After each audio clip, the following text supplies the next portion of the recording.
Hello and welcome to Saturday, the Saturday in between Christmas and New Year's, and everything is all crazy. And we're doing technical stuff that I've never thought we would do. So, welcome everybody on my channel and on Ruff's channel simultaneous. Ooh. All right, and we're early. And we're early. Yes. We can read your comments, guys, while we're waiting before we start. They're not secret. Okay. No intro. Yeah, we got you on that one. So how's the everybody intro. doing? So it's Christmas. So Merry Christmas to everybody. Ruff and Nate, Merry Christmas to you too. Merry Christmas. And Merry Christmas. Or happy Boxing Day for all of the No, Brits it's not out happy there. It's just Boxing Day. Come on, get it right. yeah, we've got a lot of Detroit and Michigan areas. So I've got my Red Wings jersey on. It's hockey season. God, it feels like it over here. I wish we would get the snow, but it is cold. Yeah, it's cold but damp here. It's horrible. Yeah, you go up about an hour north. Probably, I'm betting Dave here. No, that's Magnus. Dave here probably has snow. So I don't know how far up he is in Michigan, but yeah. How was your guys' holiday? Ruff? What's up? How's it going? We great. talked a while ago. Yeah, we had a live stream at a few days back, but great Christmas, lovely Christmas dinner. Christmas turkey. Yeah, unfortunately, it's not my favorite. It's always dry. I don't know how you guys cook it or cope with it, but you got to brine it, and you got to put enough butter in it, and then you drain it with gravy. Yeah, you have to inject it with grease, and it was fantastic. You know, roast potatoes cooked in goose fat, or was it duck fat? I can't remember. Oh, either way, that sounds good. I'm just gonna put the people in the chat. Make sure you say hi. We're on both channels. So, I'm going to put the comments up here, just so people can see them. Because if they're on my channel, you'll only see my guys' comments, and Tony's, you'll only see the people that are watching from him. So, Glenn, how's it going, mate? Hey, So, Nate, did you head back home for Christmas? I did. Yeah, I wasn't too far from you. It was outside of Columbus for Christmas, and had a good time with family, and then drove back yesterday. And got home and then promptly fell asleep. So after driving, that's not a short drive. That's what, about 7.5 hours. Oh, that's not that long. No, not that long. But when you leave when you get up at 6 o'clock in the morning to leave, and it's the sun hasn't even come up yet, and you're driving, and finally you get home, and it gets a little dark when you get home. Unfortunately, there's one chap that won't be driving home for Christmas ever again, and that's the rock legend Chris Rea, who passed. Oh yes, recently. So yes, for sure. But we did have both turkey and ham for our Christmas dinner. The turkey was very moist because my brother made it. He put 2 whole sticks of butter inside of it, so that kept it very nice and moist. That'll do it. Are you hearing this, Gain, about cooking turkey? Wow, I'm surprised something hasn't got thrown across the screen yet. No, she's done it. Sign language. Tony, how was your Christmas? Oh, it was really good. So Christmas Eve, we invite Karen's family down. They, her mom and dad still live like less than 1.5 miles away, but her brother lives about in Canton, Michigan, which is about an hour. So they come down Christmas Eve and we have dinner, and I make a ham and then cheesy potatoes, and then we eat way too much sugars and stuff like that. So hold on, Mike, you don't have to. You see, that's both channel chats there. It sort of gathers them up and puts them down there. So you don't have to, but you could. That'd be nice. And we still have way too much sweets, and I keep eating more and more. So I'm having to take more and more walks just to burn off the sugar. Yeah, my mom sent me a whole big tray full of sweets back with me. Oh, Mike's gonna flip back and forth. Yeah, we'll see how this goes. If we like it, we'll keep it up. If not, we'll just go back to one channel. But yeah. Yeah. Okay, cool. Dave, we'll have to get together sometime. I'll let you know. We'll come up. We'll play some games or something. Dave's not that far from my brother. Yeah. Nordic Rough. You see that Rough? What Nordic commented? Just made your number one. Mm-hmm. Bless you. So we did have it's traditional. Gainer always makes a fresh batch of sausage rolls. Oh yeah, hot out the oven, puff pastry.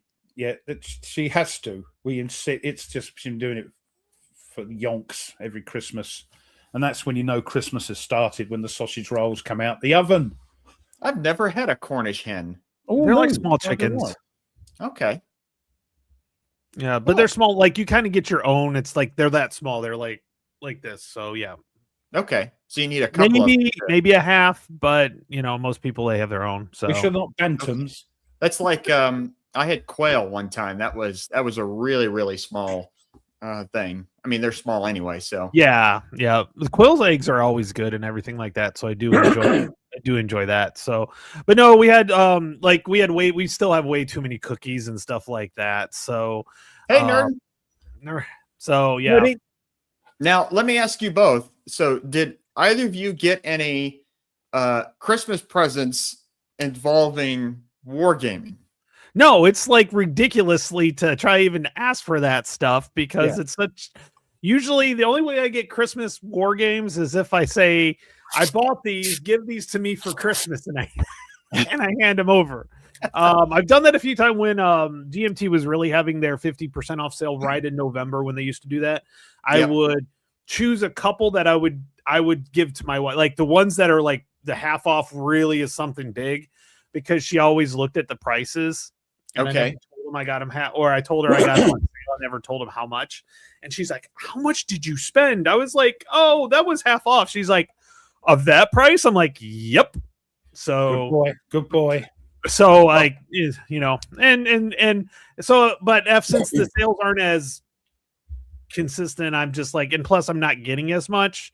And if I do, it's like, oh, it's something that I need to get. And it's like usually through Facebook, the Consim World on Facebook, the Consim Marketplace, where people got the used games. Matter of fact, that's where I picked up one of the games that I have right now, that I just to help complete a collection. I'm missing one. And I really don't know if I'll ever get that one because nobody's going to put it for cheap. And What's that? What is it? Okay, well, I got this one. Oh, it just so happened. That's professional, Tony. That's professional. Yep. Heroes of the Motherland. I picked up Heroes of the Motherland. I did not have this one for my lock and load collection. Oh, cheers. Sorry, cheers. Oh, see, I got the Mad Elf for this one, and it is an 11%er alcohol. So we're gonna enjoy this. Somebody asked me if I wanted I always get a growler. Hey, Jonathan. You lucky swine. And this was one of the choices, and I said, no, I kind of want to remember things. Christmas. Jonathan. Great to see you. Thanks. Yep. I've got that one. It's hidden behind. Let me just move back out the way. So I got this for a really good price, probably about the price it was when it came out, from the Consim World Facebook market group. Okay. The only one I'm missing is the first one. I've got that. Heroes of Normandy. And everywhere I see it, I will not pay that much for it. Pay. And I don't think there's any plans at the moment to reprint it. But you got that one too. Yep. Yeah, I got that. I got it secondhand a while ago, so I was lucky to get it. But because of you, Nate, if you told me they weren't going to produce them anymore, I got Rome Inc. and Rome Inc. 2. Excellent. So that way, when Rome Inc. 3 comes out, can get that one. Yeah, ready. And the last thing. So just to let you know, though. Oh, wait, go ahead. You finish it, then I'll let you know. Let me finish this because this is going to break my back when I lift this up. Oh, Commander Robert E. Lee. This thing weighs a ton with that. So So, yep. Hey, Hexy. That's right. I'm the only one that has 0% in anything that I have. Hey, Oh, Yep, Glenn's got it. 8.3 pounds. That's how much. That's what the weight of that box Yeah. is. oh my gosh. So the thing about Rome Inc. is, so there is the possibility. Let me double check this actually right now while I'm looking. So I went on BGG and I noticed the designer also has it's called Rome LLP, which is supposed to be published by it's supposed to be, at least right now, it's supposed to be the last issue of Against the Odds magazine this upcoming year. And it runs from 400 BC to 27 BC. So, Okay. so you can run from the beginning of the Republic. Well, the Republic was in 500, but really from the beginning of the Roman Republic all the way until the end of the Roman Empire, all three games will connect with each other. Oh, really? Yes. But there is the possibility there is another game called Rome LLC from Heraclius to Manticore, which is a sequel to Rome 2 that runs from the Arab conquest all the way until right before the Crusades in 1071. Oh, Eastern Europe based or Eastern Rome, the Eastern Roman Empire. Yeah, against Persia and Islam and all that. But then it also includes like Charlemagne and the Frankish Empire and the barbarian kingdoms. So there's if they publish that, there's a possibility you could run a game across 4 different games in one giant grand campaign. Yeah, one giant solitaire grand campaign, which I'd be on board for. Yeah. Well, you'll start that, and then we won't see you for about a month.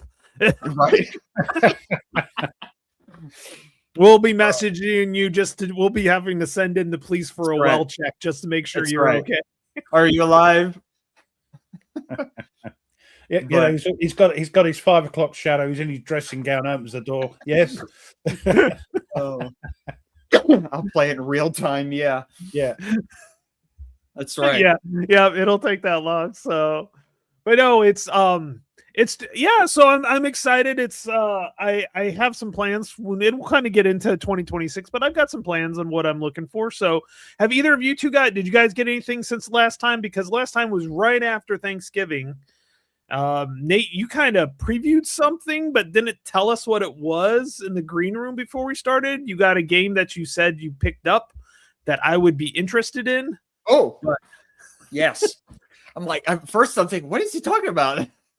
So I mentioned it before, but I'm sure both of you've had and people have had in the chat where have a game where you've had it, you've tried it, you didn't care for it, but you kept coming back to it.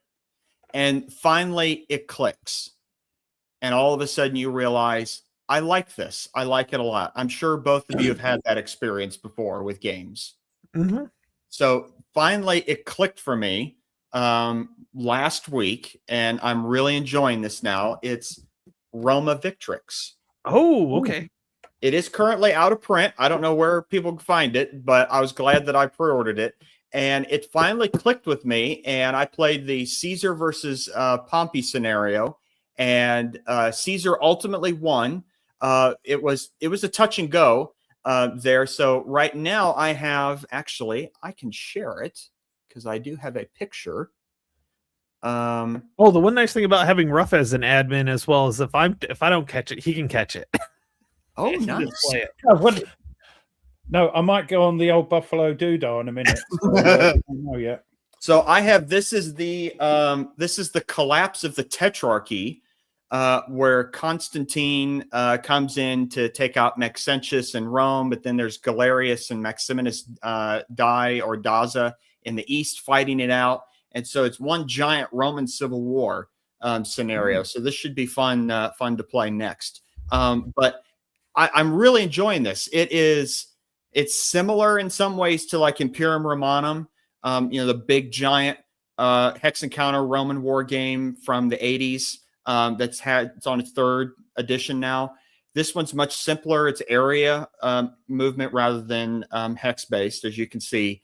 But the combat system is, I think, better, and it's simpler. It's more playable than Imperium Romanum, even though I still really like that game. But yeah, so who knows? Might be something you'd be interested in. Yeah, and I'm kind of finding game. In some ways, I'm starting to realize not always hard and big games aren't always the way to go. Like when I first started, I'm like, oh, I want this huge, but now I'm like, give me something I can play, learn real quick, play real quick. Like me and Ruff, we've been playing the Great Crisis of Frederick II. Yeah, and I'm having so much fun with it. It's not that hard. Not a complex game, no. I honestly would call it roughly the equivalent of the Lamps, about that level of Lamps going out. About that level, maybe even a little less than, because there's not like a technology part to it. Sure. But kind of the same rolling. You just need 6s if you have certain leaders with you. There's certain modifiers, and it's a dice chucking fest and everything like that. So I already have it. Yep, I have it. I just haven't played it yet, but it's beautiful. I didn't get any war games. The only thing I got, and I haven't got them yet because we don't do our prezzies until tomorrow. Now we're meeting up and doing our prezzies all together. Excuse me. And all I got was some Final Girl stuff and finished off Series 3. I love the game. It's a solo game about horror films, which I love. And the Final Girl is the one, you see the films, don't you? And the baddie kills everybody, but one of the girls isn't quite dead, and she gets up, and if she's lucky, she can finish off the baddie. That happened to me last night. I was playing Final Girl.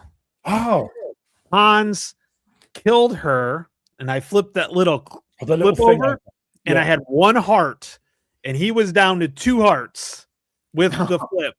And so I was like, because once basically it's like they die and they come back alive, so they stop attacking because they think they killed it. So that ends the sequence. I had to make sure that was right in the rules. And then I get up, I throw down a Furious Strike, and I had gotten Lori all the way flipped, so it adds an extra damage. And I nailed him for 3, and I flipped over his, because if I flipped over a heart for him, I was gone. Yeah, but I flipped over that little. I mean, I've never been so tense on something in my entire life. Great game, really fun. Yeah. I think I did it in like 45 minutes. It was really fun. Yeah, I mean, I've got the rest of Series 3, and also they brought out not Series 4. Well, it might be, but they bring out these special editions. Like they brought out one for Christmas. I wanted to get that one, but I never did pick it up. But I just started playing it, and I'm loving it. Yeah. And I mean, I've got them all, and you get them out. I've got the map. I've got, me, I've got everything. Got the map, got the acrylic life things that you're talking about, and got all those. But so that's all I've got. I am waiting on Herman's expansion. The more bad things? Yes. Oh. That's going to take ages. The only thing is, I'm not sure if it is any cheaper with this new P500. It may well be, but it takes an absolute age. So never mind. But yeah, that's about it, really. I don't know the answer to that, Nordic. I don't know. It depends on whether or not Christoph accepts Kaiser Nate as the ruler of as a sovereign ruler. That was so much fun. Matter of fact, I've listed a few things that I've really enjoyed over this last year, and that was definitely one of them, for sure. Yeah. So I kind of don't have anything much other than kind of top things that we were looking at and what we've kind of done, what we're looking forward to kind of next year, that types of things and stuff like that. So, hey, Blue Panther. See, I would have ordered some stuff from Blue Panther, but they are Christmas time. They get so far behind, they stop taking orders basically before Christmas. So, there's definitely a few games that I would like to get from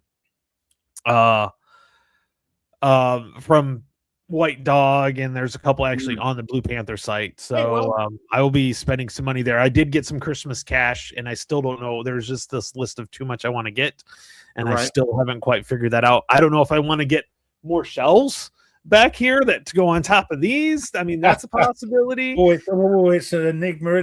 It's decisions. Problem is, if I get more shelves, that'll free up some space, which means I have to find stuff to fill that space up with. So, yep. So give it a go. Give it a go. It's a great. Me and we love it. We all love it. I think. Tony, if you need recommendations on filling that space, I got plenty of book recommendations for you. Oh, I see. That's my other collection, and that's upstairs in my library. I actually just I didn't give away. There's a used bookstore that I give them books, and I've kind of changed my reading taste to the point where I don't want to have some of these books anymore because I'm never going to read them because my reading tastes have changed. So I literally just walked in with this huge box and said, "Okay, here you go." And then as I was looking on the shelves, I was like, "Oh, I want that one and that." so yeah. Rule book? You mean rule books? No, we don't mean rule. We mean actual books, like behind what Nate's got behind him right now. I do like the lighted shelves, by the way. I think that is an elegant look. Yes, I do like that. Yeah. I want to see if I can do something with that because like I have built-in bookshelves, but each bookshelf has an electric outlet. Oh, and so I could actually get some things and put. I could actually get some LED lights and kind of string them along the outside or something. So I might look into something like that. So okay, so both of you in the chat might not like me for this, but I canceled my pre-order for the Men of Iron tri-pack. Did you really? I did. Because I found while I really enjoyed Norman Conquest and played that, I found myself not coming back to it too often. Okay, I get you. So I thought, like, why would I need to purchase the game on something that I'm only really going to play maybe twice a year or so? Is it because of it's not very complex? It's not Battles of Great Battle of History. No, it's not so much on the complexity. It's more of that, like. Is there really enough how do I put it, like it's only one battle as opposed to I can't change a whole campaign and like see what the effects of what if the battle it's tactical again, isn't it? Very tactical. Yeah. So I think it's too narrow for me. I'm just happy that you're keeping Norman Conquest because that's a start. Because there was a time you were like, "Nope, that's not me." Right. And so that was a type. So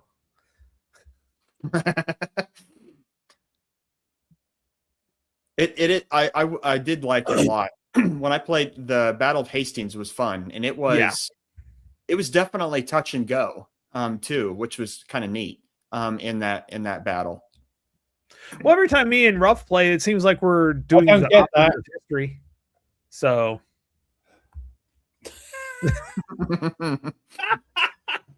but yeah, I canceled that one as well as the two next expansions or next volumes of it. The Bergio, the Italian city-states, and because if I want, in my mind, I thought if I wanted a medieval game on the fight between the Guelphs and the Ghibellines, I have Levian Campaign's Inferno, which is the whole campaign, the whole kit and caboodle. Right. Yeah. Yep. Doesn't appeal. It's weird, isn't it? Weird. Doesn't appeal. But I'm glad you're getting fun out of it, I played a little bit of Plantagenet, and I had so much fun with that, and I kind of canceled a few of them. And then after I played Plantagenet, I'm like, okay, never mind. And then when I saw Seljuk, I was like, now that topic interests me. And I know that's one thing I want to get with you, Nate, to actually play. Yeah. Seljuk. Like you and me play that'll be real fun. So and then there's Henry V's coming out. Yeah, that's the other one. So that's pre-Plantagenet. Is that right? Am I right on that? Yes. That's like before 1415 is Agincourt, and Plantagenet's later. And oh, nice. Oh. Yeah, it's a very popular series, as I say. Just hasn't not my Kaiser tickled me. I'm sorry. Go ahead, Ruff. No, all I was saying is with that series, it's very popular, but it just doesn't grapple my grape nuts.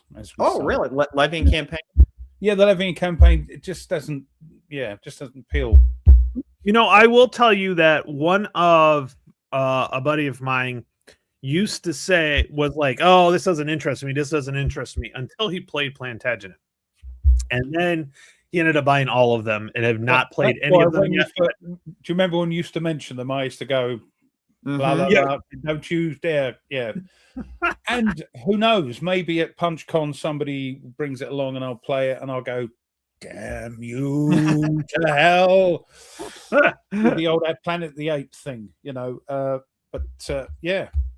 I didn't have They're any problem with it. They're okay. It's They're the not card designed deck. for solo. Yeah, the card deck thing is the only thing where you set Mhm. up the card decks for the actual campaigning.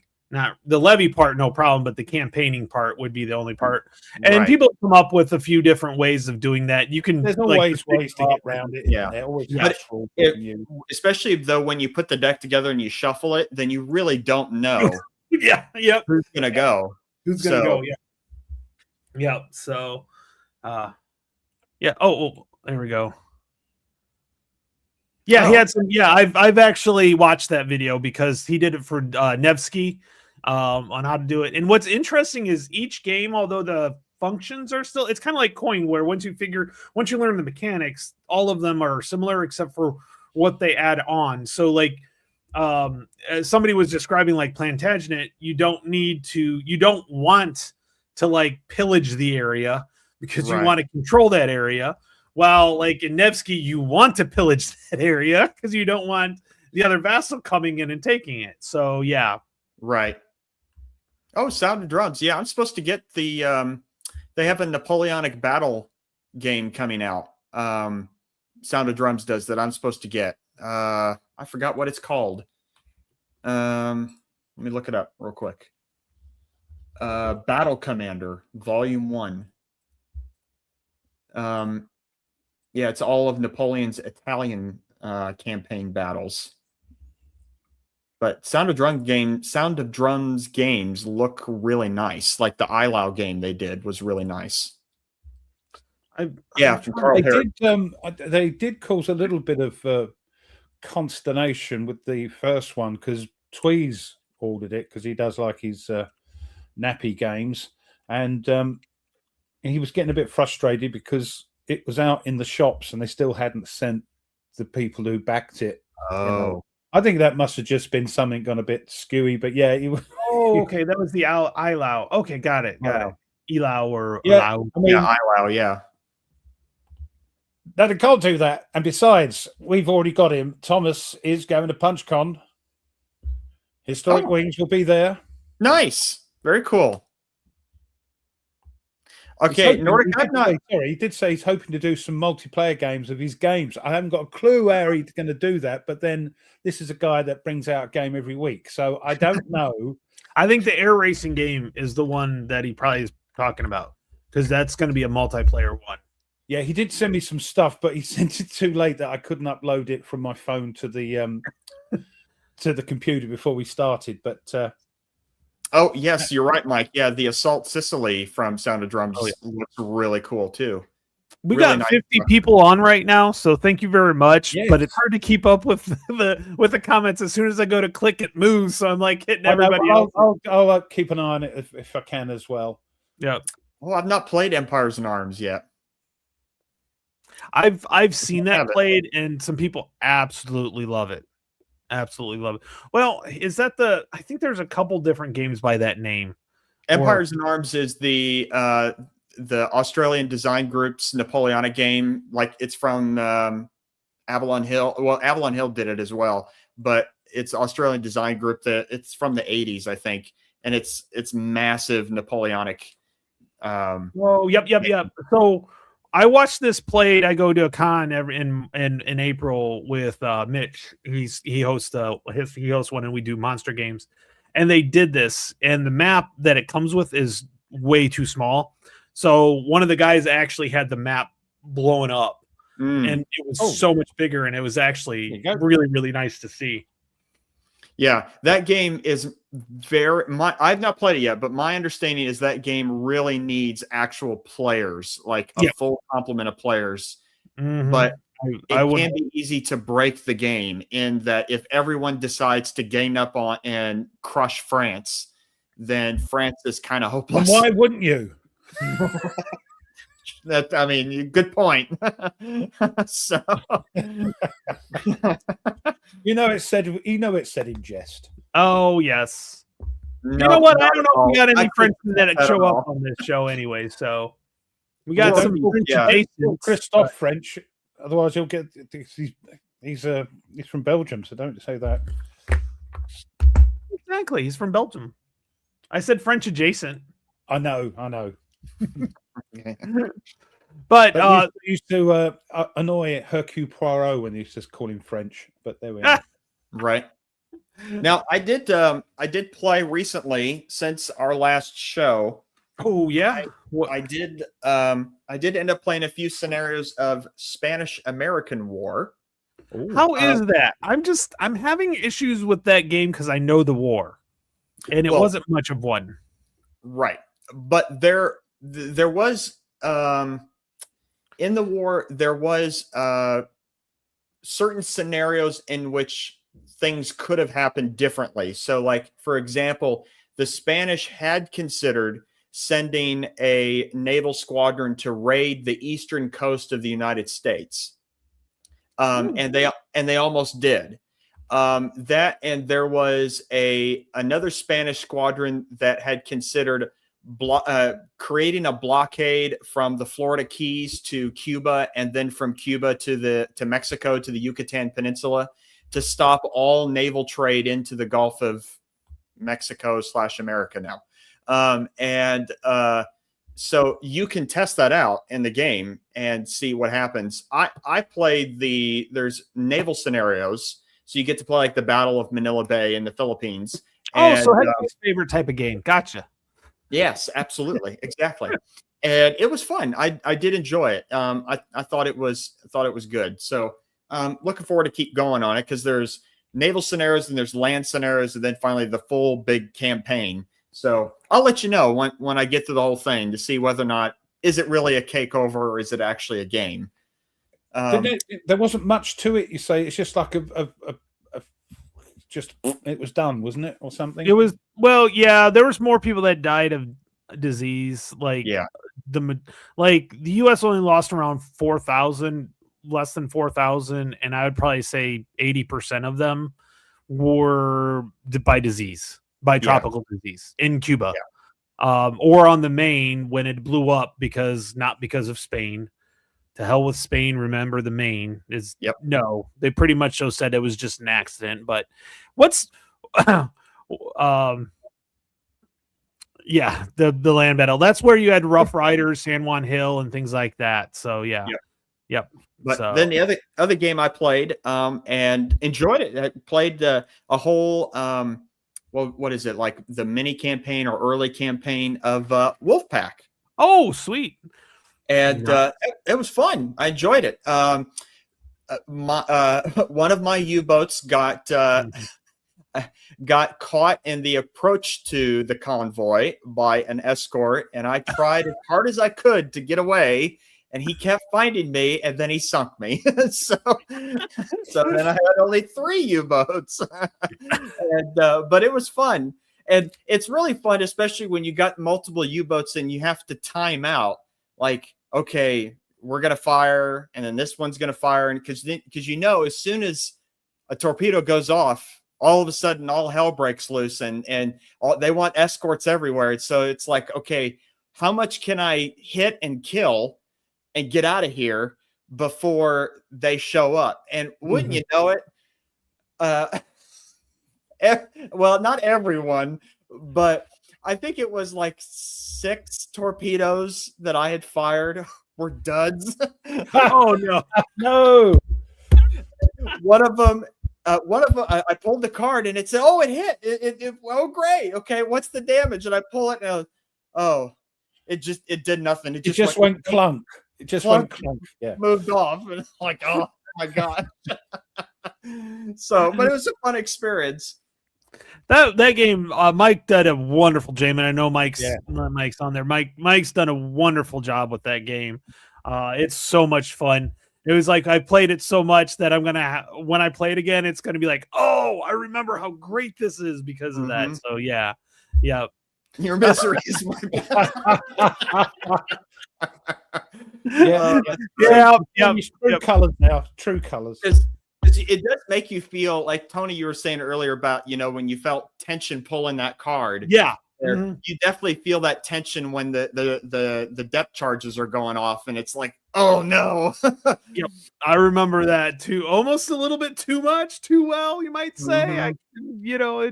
It was definitely one of those things. And we had Mike on, and we played it so much. And I know you jumped in, and I think that's when you kind of really like learned that it was like, oh, this is going to be good. Is when you got to join us for it. Yep. And so you were definitely on that one. And I'll tell you what, Mike's done a great job with a lot of those games. That's more of a serious game. And then Tank Duel is more of his beer and pretzels and at the night of a con and just blow the crap out of each other. It's a lot of fun with that. Oh yeah. Thomas, what was that clink, mate? Probably just another milk. Yeah. It would probably be tea, not so much coffee. But my first thought was, these are German torpedoes. They're not American torpedoes. American torpedoes sucked during the war. Yep.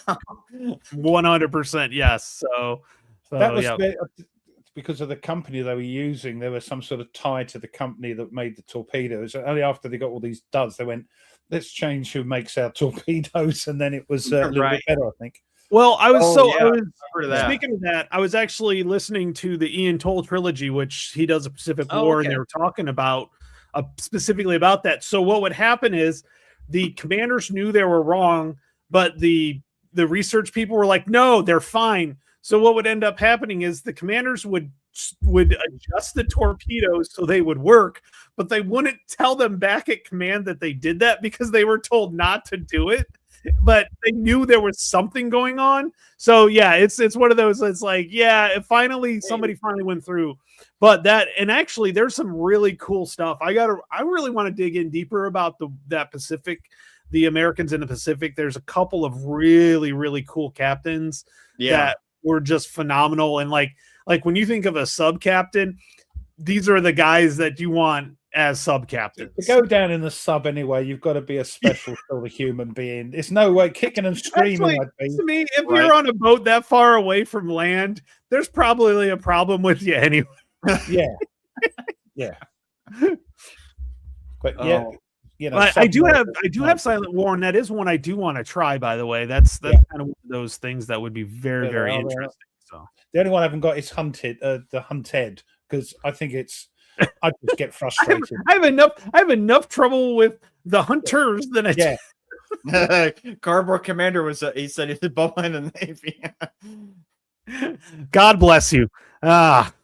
Now I will say, speaking of Navy, I think I mentioned this on the last show.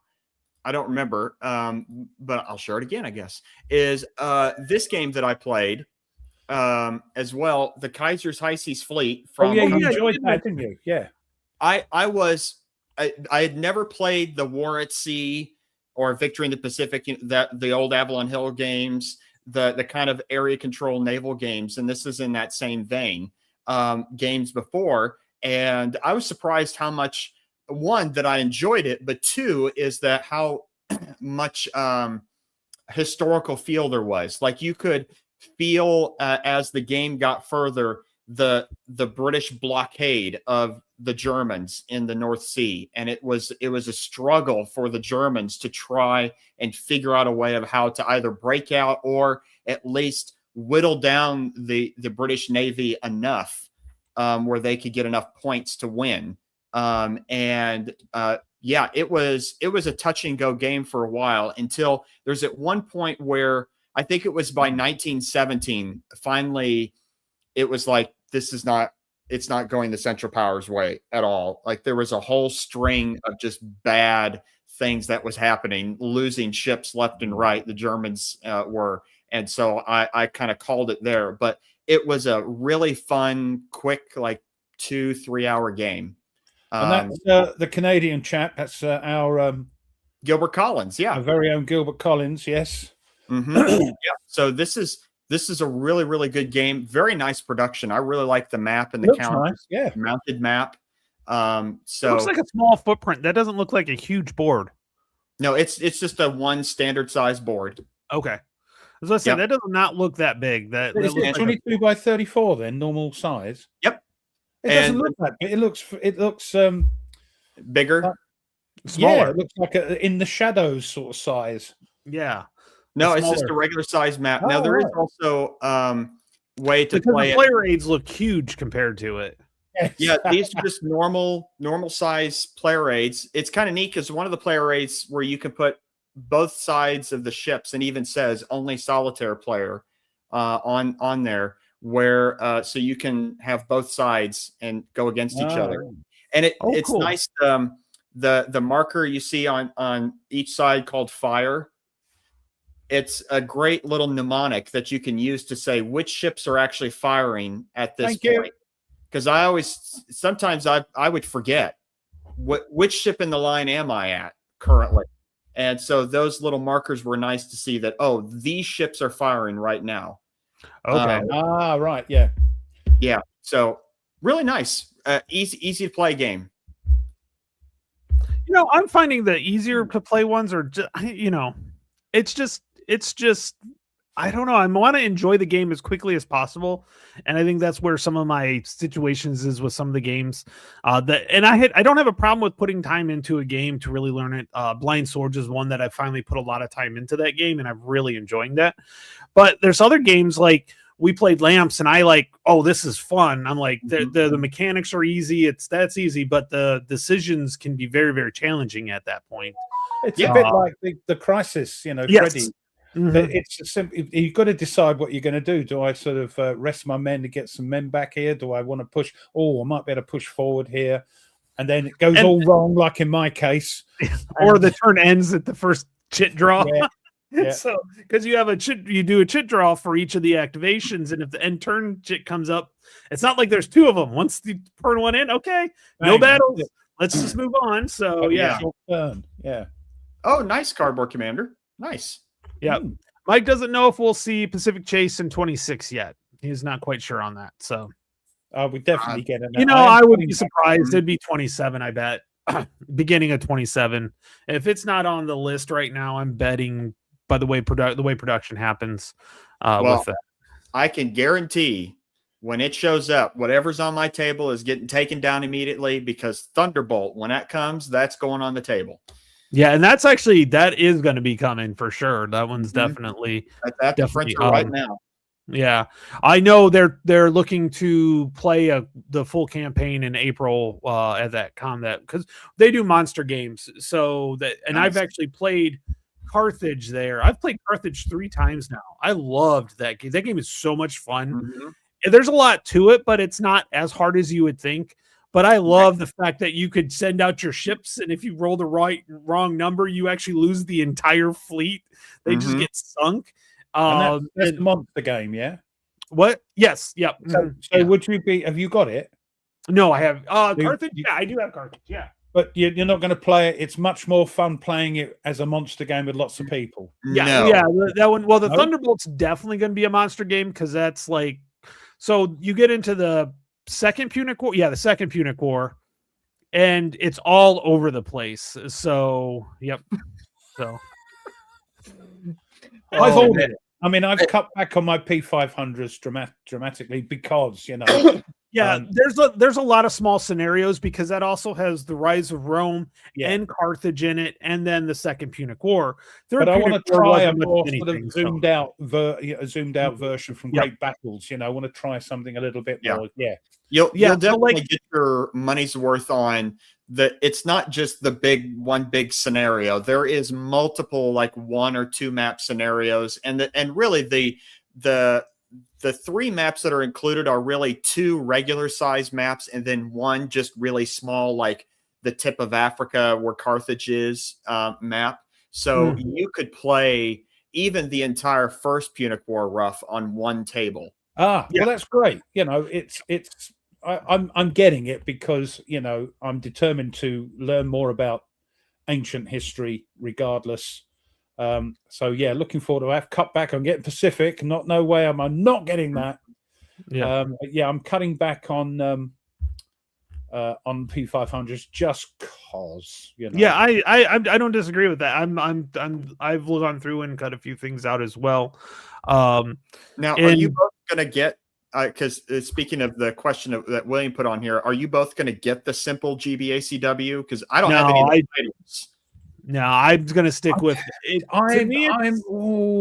Because that's more complex than GBOH, isn't it? It's more crunchy, I would say. Yeah, GBACW is definitely more, but I don't think it's that much more. It's just there's a lot more to it. It's not that complex. My biggest issue with GBACW has always been the command structure. Who's out of command and who's not in command. Everything else makes sense. Yeah. Everything else makes sense. That part that's the part I struggle with the most. And I think it's because I've played large battles. So I was playing the full Gettysburg. So I think that's where sorry, not that one. I meant to get Hexes up. Sorry, Camp. Cool. Yeah. I'll check that out. Yeah. Oh, definitely. Oh, cool. Yeah. I do want to shout out Hexy. I really enjoyed your stream that you had about Bulge games recently. That was really cool to just listen to everyone's comments and thoughts on Bulge games. That was really neat. Well, like, why do we actually still play them? Right. There aren't enough. No, of course, never enough. No, not enough. And with that, yeah. So, sorry.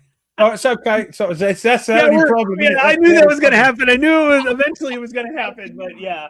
Too many Chiefs. Well, here's the thing with the P500. If it's a designer that I know personally, I will buy it just because I like to support the designers. They're my friends and I want to support them. But also after they come out, you can still get it for a discount on most places. It might not be the full P500 price, but it's still pretty good. One that I just got, because I needed to finish the collection. I did forget about that. Yeah, I picked up For King and Country. So, because that was the only one. I'm not that big on the Pacific, although I did play that.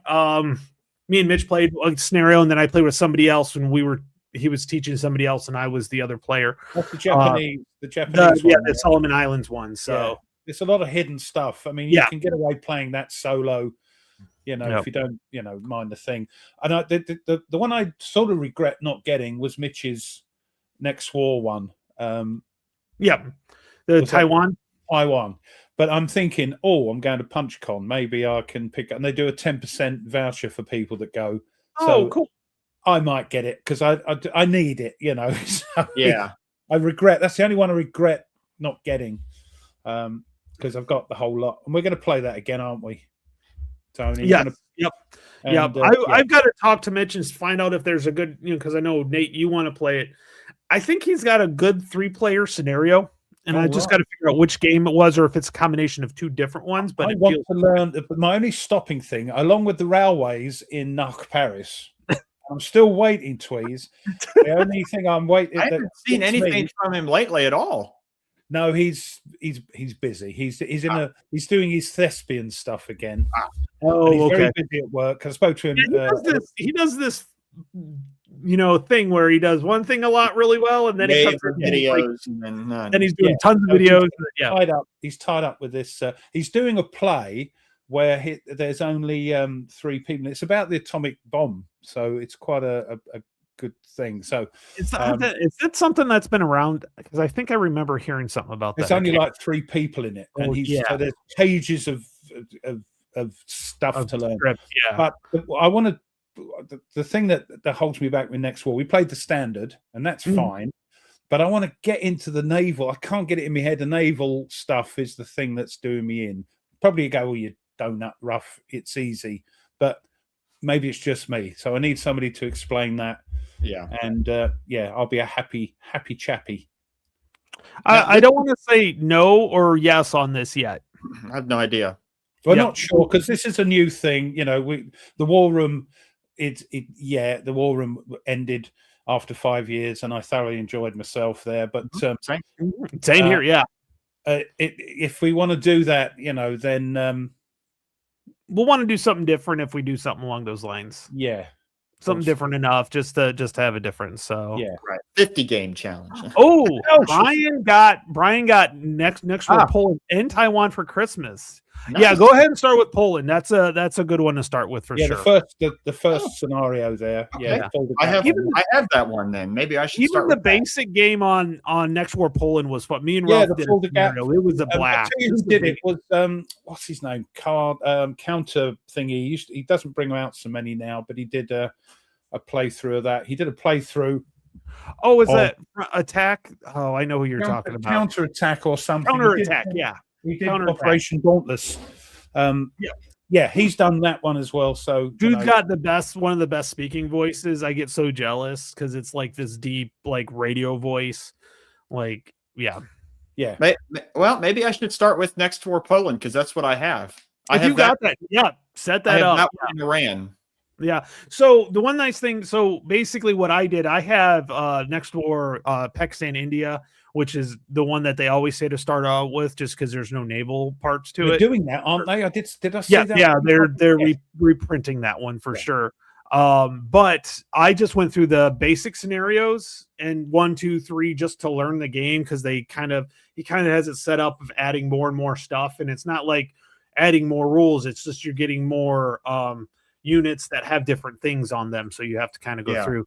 And Well- I had so much fun with that. So Now, this is something that I'm sure we'll get to later on what our goals are for next year. It's like that, but definitely I'm right with you, Cardboard Commander, on your goal as well. As people have mentioned already in the chat, I'm right with you in terms of I've cut back on I went through and canceled a lot of pre-orders just because I've got way too many that I haven't played yet. And I can't justify keep buying things that I don't actually, play. I've still got games in shrink wrap that I haven't even touched, and I'm thinking that's what Did I you think notice? turned it. King and Country was still in Street Brad. I know, but that's Yeah. what turned it for me. I'm thinking, look, I'm not even getting them out. Inferno is still in shrink wrap. So, Mhm. I think I have. Okay, so the Plum Island Horror, Space Adventures, Vietnam 65-75. yeah, it's silly. And that's just in this little area right here. Who would have thought, Hexley? It's not that we've got anything against new games. It's just there's just too many of them. I wonder. Oh, that's a surprise. I know, right?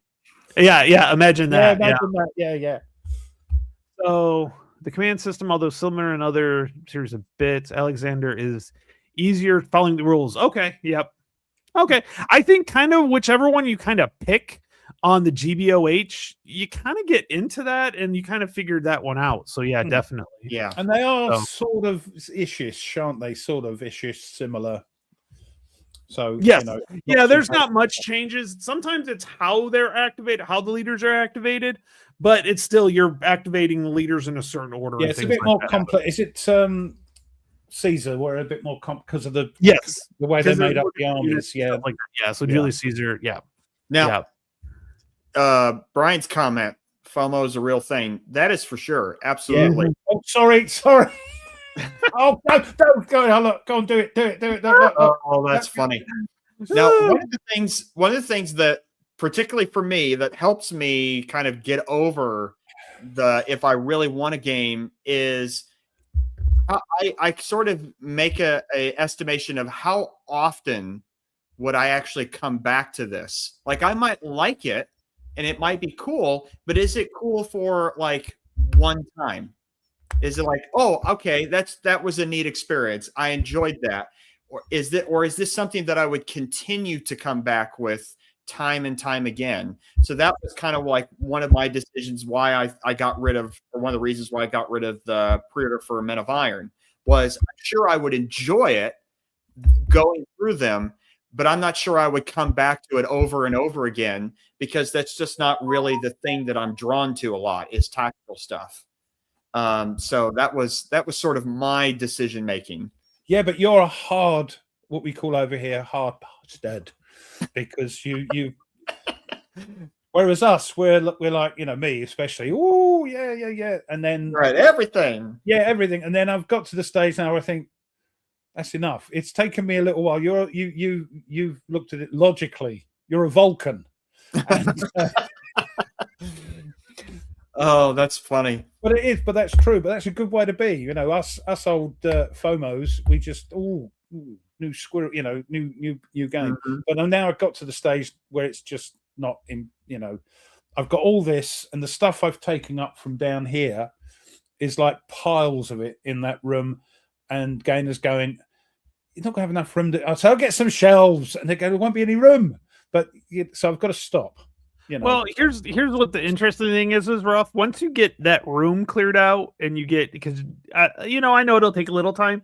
She won't ever see you again because you're literally going to be able to put stuff up and play it and just stay in there and just play That's why she's hurrying to get it done. She's realised that, you know, I'm going to lock myself away and She's like, I got the whole house to myself. say to Oliver, "Oh, you better go and get your father dinner's ready or something." You know, so,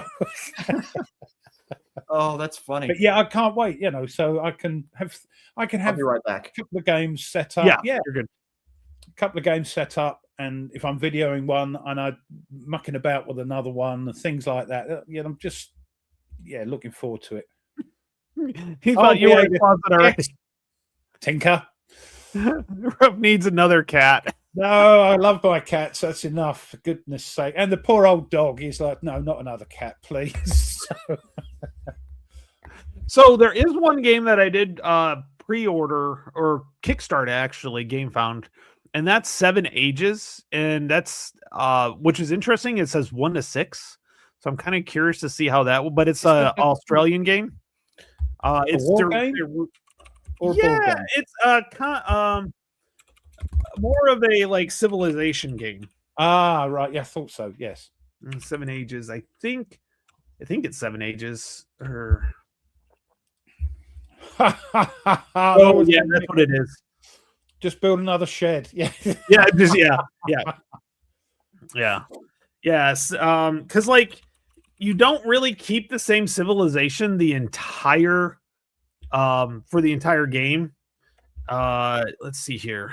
Share screen. There we go. That's a good point, Charles. Don't keep them in shrink wrap in case there's something missing. I know that's got me all scared now that I'm Yeah. crap. Like half these games don't have anymore. But yeah, this is it right here. Oh, I've seen this. Yeah, it's Kalasmar. Yeah, Kalasmar, the one YouTuber actually did a game of it. Yeah, so which is interesting. But yeah, so as the ages go, you want to like build a new civilization, build up a new. These are all real civilizations, but as the ages go along, they become weaker, and all these new civilizations you want to take over. So it's from the Australian Design Group, so it's from Australia. I've been looking at it, and Kickstarter, they just brought out this collector's edition. Mhm. So I'm kind of curious to see. So you like got Brazil, and like you use these cards for multiple different things. So I'm kind of interested to see how it turns out. But it says 1 to 6 on it, so kind of curious on that. Hey, William. Yeah, I did get him. You see, I've already said hello to William, but you know, there we are. We'll get it worked out. You know, I'm gonna say I've been very happy. We were up to about 70 watching at the same time between. Yeah. So you know, we'll get this figured out. They're probably all on more on your channel because I've advertised it and give the link to your channel. It depends on what comes up first with their, alert. Yeah. So yeah. You do that weird 30-minute thing that I've never figured out how to do. Like, hey, it's going to be live in 30 minutes. And I'm like, I have no idea how you do that. So. You just do it. You just put it up and then You just do it. You just do it. Yeah, you just do it. No, on Restream, and I think it happened on here as well. When you put it up as a okay. Yeah, there's probably a setting I have to like when you do pre-book that. it's sort of anyway. Yeah. Oh, he was looking at a brand new 30 by 60 foot shed. That could do it. Whoa. That could do it. That's big enough. Yeah. So yeah, it looks like the cards have 2 uses, but actually about 5 different uses for a card. I agree. Yep. So I think you're now known as Kaiser Nate. You know that, don't yes. you? Yep. Right. Yep. So Which I mean, he's been pacified. it's the Germanized version of Caesar, so I don't mind that. I don't mind the title Caesar. Yeah. Isn't that how you're supposed to pronounce Caesar? Isn't it? I think it's pronounced Kaiser. It's really pronounced. Well, the actual Latin pronunciation is Kaiser. Yeah, Kaiser. that's what I thought. Yeah. So trust the Germans to get it right, with a different spelling. Right. Then the So, Russian are. Well, we're an hour in, and we have yet to talk about what we've actually did this year and we kind of recently. But what are some of the things? So, Ralph, what are some of the things? Give me some highlights that you had from this last year. I know you took a look. I did the same thing, and I know Nate, you did. You looked as well. But what are some of the things what are some of the highlights that you kind of picked out? Can you give me 3 or 4 or 1 or none if you had no highlights? Well, they're all highlights. When I actually do a video, it's highlights. But most of them are me and you playing live. Most of the stuff I've done this year. Although I have to mention that, finally finishing Skies Above Britain was a great achievement. And I tell you what, thoroughly enjoyed it using you guys as the pilots, and it was funny, and the comments I got about that was great. So I thoroughly enjoyed doing that. Wolfpack, right at the beginning of the year, we played Wolfpack, and that's when we talk about what we think we're going to be doing 2026. That's got to be. That's got to be done. Playing on my own, hopefully recording it and seeing how that goes, and again getting Mike having a right old go at me because I got everything wrong. But that's how it goes. That's how it goes. Enjoying the Great Crisis. I thought I'd hit in the bag, but after last time, it's one of those games where you think you're hey, this is going good, and then suddenly it turns around and you're struggling again. Lots of things. The other one, non-war game one, of course, when we played Retaliation. Retaliation. That was fun. That was great fun. So I know it's Mike is the first to admit he thinks it's a war game because you're just going in blasting everything. But yeah, those are some of my highlights. I've got other things we played. It's been not a bad year. It's been a quiet from videoing for me. Yeah, it's all right. See, they have to mention the fact I've got the count around the wrong way for Nordic. Yes, thank you, Bumsy.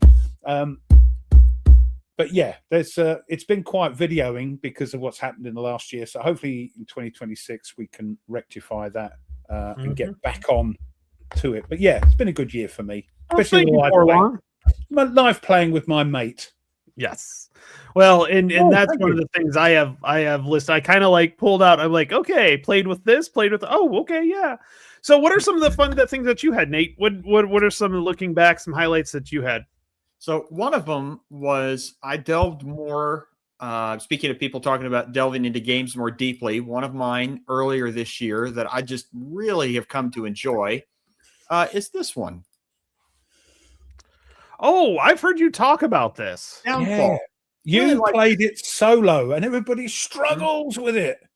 No problem with me. Oh, it's different. You're Vulcan. Get out of right. It's a great game. I mean, of course, as people have said, and I do agree, it is more of a game than it is a quote unquote simulation. But it really does feel historical while you play it.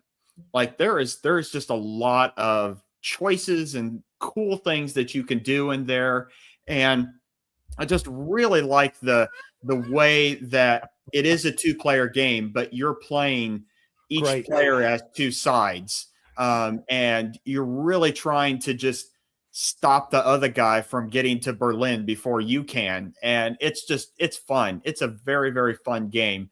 The other one that I really enjoyed, I know I've mentioned it before, was the Campaigns in Europe system from Decision. Really liked it. It is the old War in Europe maps that have been updated and new counters and things like that. And just, I think right now with the expansion, there's 21 scenarios, I think.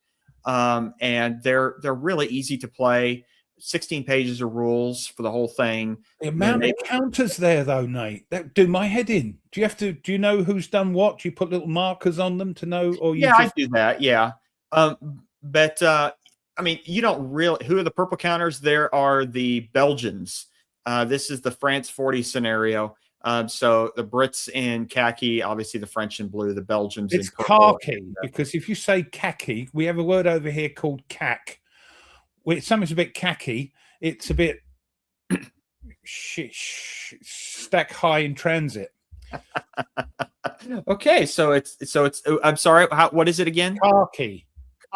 Okay, so and then the Dutch in orange, and I really enjoy this game system, and I was excited to find out because I actually posted a question on Constant World to ask whether or not there was going to be a second expansion to this, because there's still the North Africa maps they haven't done from the old war in Europe. And it was confirmed that they're going to be working on a second expansion. Hey, catch you later, Cardboard Commander. Yeah. And so, yeah, that was a highlight. And then also another highlight was if I scroll. Well, you really do photo journal your games. That's for sure. He is. He's Vulcan. He's a Vulcan. You know, he's so organized. Is the new edition of War and Peace, and especially when it adds the French Revolutionary scenarios, and it's a great game system. And I really like this new edition. Very, very nice map. All the counters are pre-rounded, which are really nice, and just punch out and play. And very easy. Maybe I think it's like 12 pages of rules, and it just very easy to play. But yet you definitely feel like you're fighting out the Napoleonic Wars and the French Revolutionary War. So yeah, that is my that's my highlights for the year. My sort of goals for next year. Oh wait, we're not there yet. We're not there. I want to put this up from Dragon because I just want to put I got this too up. excited. Just thank you so much. I'm glad it's helped. I really do. So we all have difficult times, mate. Yep. And, we're very glad to see you, Dragon X. Love and kisses. Well, I kind of looked at through for some of the highlights. I kind of looked through and I kind of picked like a few different ones because I can't like pick one and like so I was going through. I'm like looking. I'm like, well, I got my buddy Ralph that I'm playing with all the time, and like honestly, whatever games I literally wrote all games with Ruff. Like we always have so much fun. We take the Mickey out of each other. But one thing is playing with Nate and having an awesome time with the Lamps. It was on my list to play. I've always wanted to play it, and then playing with him, knowing I was going to get my rear end handed to me because he had played it so many times, so he kind of had a little background knowledge. But it was still so much fun, and I learned so much, and I had a great time with that. I was always looking forward, hey, when are we going to, let's figure out when we can play again, because God knows my schedule's crazy. Nate's like, I'm available every night. I don't know what you're talking about. And I'm like, well, I've got 3 kids and all this other stuff going on. But no, it was really, really fun, and I really, really enjoyed it. And then I had to say Fields of Fire with Andrew. I did that back last January. Yes. That was a lot of fun. I learned a lot of that. I learned a lot. It's amazing. That was last year, you know. Yeah, I know. I was like, that was back in January. I'm like, oh my God, that doesn't seem, which reminds me, I need to reach out to him because I'm betting Falklands is the point where maybe we can play a scenario of the Falklands for that next module that's coming out. So I'm looking forward to that. Yeah. And then I kind of picked a couple of the solo games, like Saving South Vietnam was a lot of fun. And then also Vince Cooper's the Bloody Lane was a lot of fun. I enjoyed that as well. I mean, just all in all, I think more of it was when I got to play with you guys, and I had so much fun playing with you guys that I'm so glad we have Vassal and things like that. I mean, I've played with other people too, and you know what I think? I'm glad we have Vassal as well. Look at this. Oh. Which, by the way, Tony, you'll like, there is Vassal modules for Rome Inc. and Rome 2. Oh, good. That might make it easier for me to actually like play it a little bit more because I don't have to keep it out. The one thing I love playing with actual maps and counters, but sometimes I like to take a break from it and then come back a little later. I can't really do that when it's like I still have Long Street Attack sitting on my table because I'll lose interest in it. Yep. And eventually I'll come back to it and then I'll just knock it out. But there's my attention span. I think, I probably have a little ADHD where I focus on something and then I move to something else and really focus on that.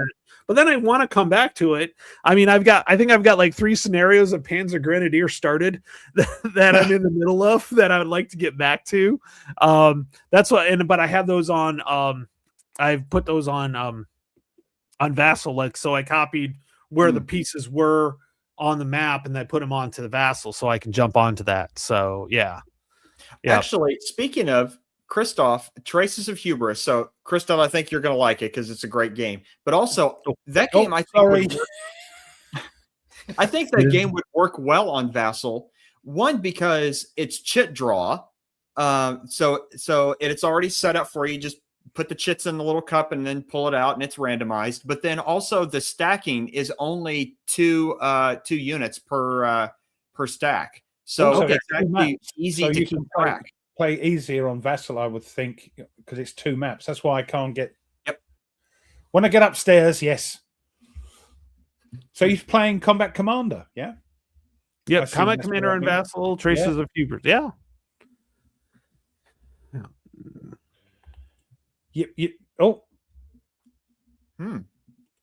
I know Mike loves that. That's like one more tactical system that I'm like, yeah. You've got to be mad to do that, Bumsy. Oh, I'd love to do that. I don't have RAF I think yet. Mike might have done it because he's mad anyway. No, Mike did do it. I think he's played 2 or 3 games of it, if I remember right. See, with me, like I've used Vassal to play games, but for some reason I can't.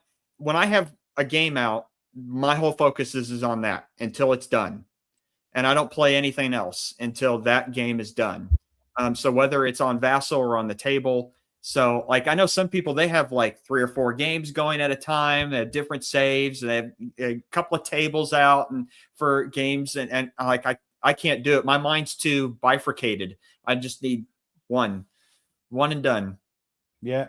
Wow.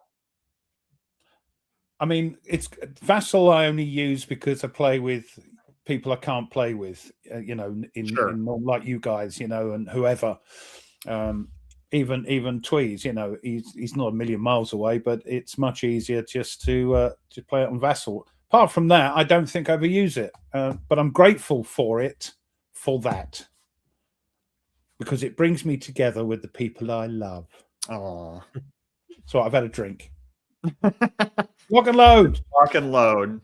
This is the one thing that I understand. I understand that, but it's kind of like and a lot of times what I like to do is to actually like play on a board, and then if it's not too much of a hassle, throw it on to Vassal, like where I can hold it, and then I can just finish off, as I want to, with that. And most times it's not that hard if you take some pictures of the modules and stuff like that, and things like that. It's not too bad when you're doing it, or just bring your laptop right to the table. You donut.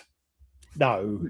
Now, since we've talked about the games that we played in 2025. Mm-hmm. What sort of goals do you have? Well, you wanted to jump at that. So how about you start that one out there, Nate?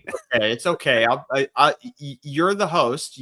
Are we doing our bits? With no bits this. We don't have to do our bits unless you want to do your bit. You know what, Ruff? Do your bit. There's not much because it's Christmas. There isn't not a lot of death and glory. And then we'll talk about our goals once we get that. So yes. Look, he's looking around for a book now. Look, I am. Oh, that's not that hard. You just turn around and you're like, oh, if you're okay. Go ahead. 1814, War of 1812. The destruction of the schooner USS Carolina brings to an end the Commodore Daniel Patterson's makeshift fleet, which fought a series of delaying actions that contributed to Andrew Jackson's victory at the Battle of New Orleans. And then we whiz forward. It's a lot of whizzing forward in this. You'd be pleased to know, not a lot to it. 1922, the Japanese aircraft carrier Hoshio becomes the first purpose-built aircraft carrier to be commissioned in the world. 1939, the Winter War. Finland holds off a Soviet attack in the Battle of Akelia. And this battle was fought from the 25th to today, finished today. And the Finns launched another, on this day, they launched yet another counterattack after the Soviets were bombarded by artillery. This attack failed due to heavy machine gun fire, and they were forced to withdraw again. Then, later that day, another counterattack with more artillery support was launched. This was a success, as the battered Finnish company managed to infiltrate Soviet positions. After over 7 hours of continuous fighting, the majority of Soviet resistance collapsed, though with a high cost. And by the morning, tomorrow morning of December 28th, the area was entirely cleared and the Battle of Kelia was over. So well done, Finns. 1942, the first flight. I've had to put in a couple of airplanes because there wasn't much. Last two. 1942, the first flight of the Mitsubishi Ki-67. This is, they called it the Flying Dragon. Allies called it Peggy. Was a twin-engine bomber produced by the Mitsubishi Aircraft Company and used by the Imperial Japanese Army Air Service and Imperial Japanese Navy Air Service in World War II. While its origins its original origins were officially designated was Army Type 4 heavy bomber, in all of its key parameters, the Ki-67 was similar to the contemporary medium bombers of other countries. And I must have got rid of it. Hold on a sec. Let me show you a picky. They aren't great pickies because they're all contemporary. So. Although this one I had to get a model of it up. So let me where's the old share button? No, don't leave that. A little screen with a plus icon on the screen. It's probably right next where it says presenter invite next to Nate's picture. Oh, is that it there? Right. Okay. Yeah. Oh, yes. You're an admin, so yeah. Oh, Right. it's different. Yeah, it's a little different. Yeah, get your magnifying glasses out. No, this is a nice picture because it's actually a model, plastic model. So that's the Betty. And just to finish off, we've got 1951, the first flight of the North American FJ2/3 Fury. The North American FJ2 and FJ3 Fury are a series of swept-wing carrier-capable fighters for the United States Navy and Marine Corps. The FJ2 resulted from an effort to navalize, what a horrible word, the North American F-86 Sabre, operated by the United States Air Force. These aircraft featured folding wings and a longer nose landing strut designed to increase angle of attack upon launch and to accommodate a longer oleo strut. Thomas knows what I'm talking about. To absorb the shock. What you get is when you go down on a thing, it stops all this going on, which can make you lose control of the aircraft because of the hard landings on an aircraft carrier. It was developed into the North American FJ4 Fury, and if I can just get that up, that's all. They just look so good, these early planes. I mean, they just look lovely, don't they? I will say they do look really cool. Delta wings are always kind of a fun airplane to look at. But because the 50s and 60s, it's all aliens and space and all that. Even their cars looked like it. Their planes looked like it as well. I mean, even the U.S. Air Force built a flying saucer, but only went about 10 feet off the ground. Oh yes, that's quite funny. If you go and sort the video out, that's on YouTube. You can watch. Yeah, well, that's it. That's how sparse it was. There we go.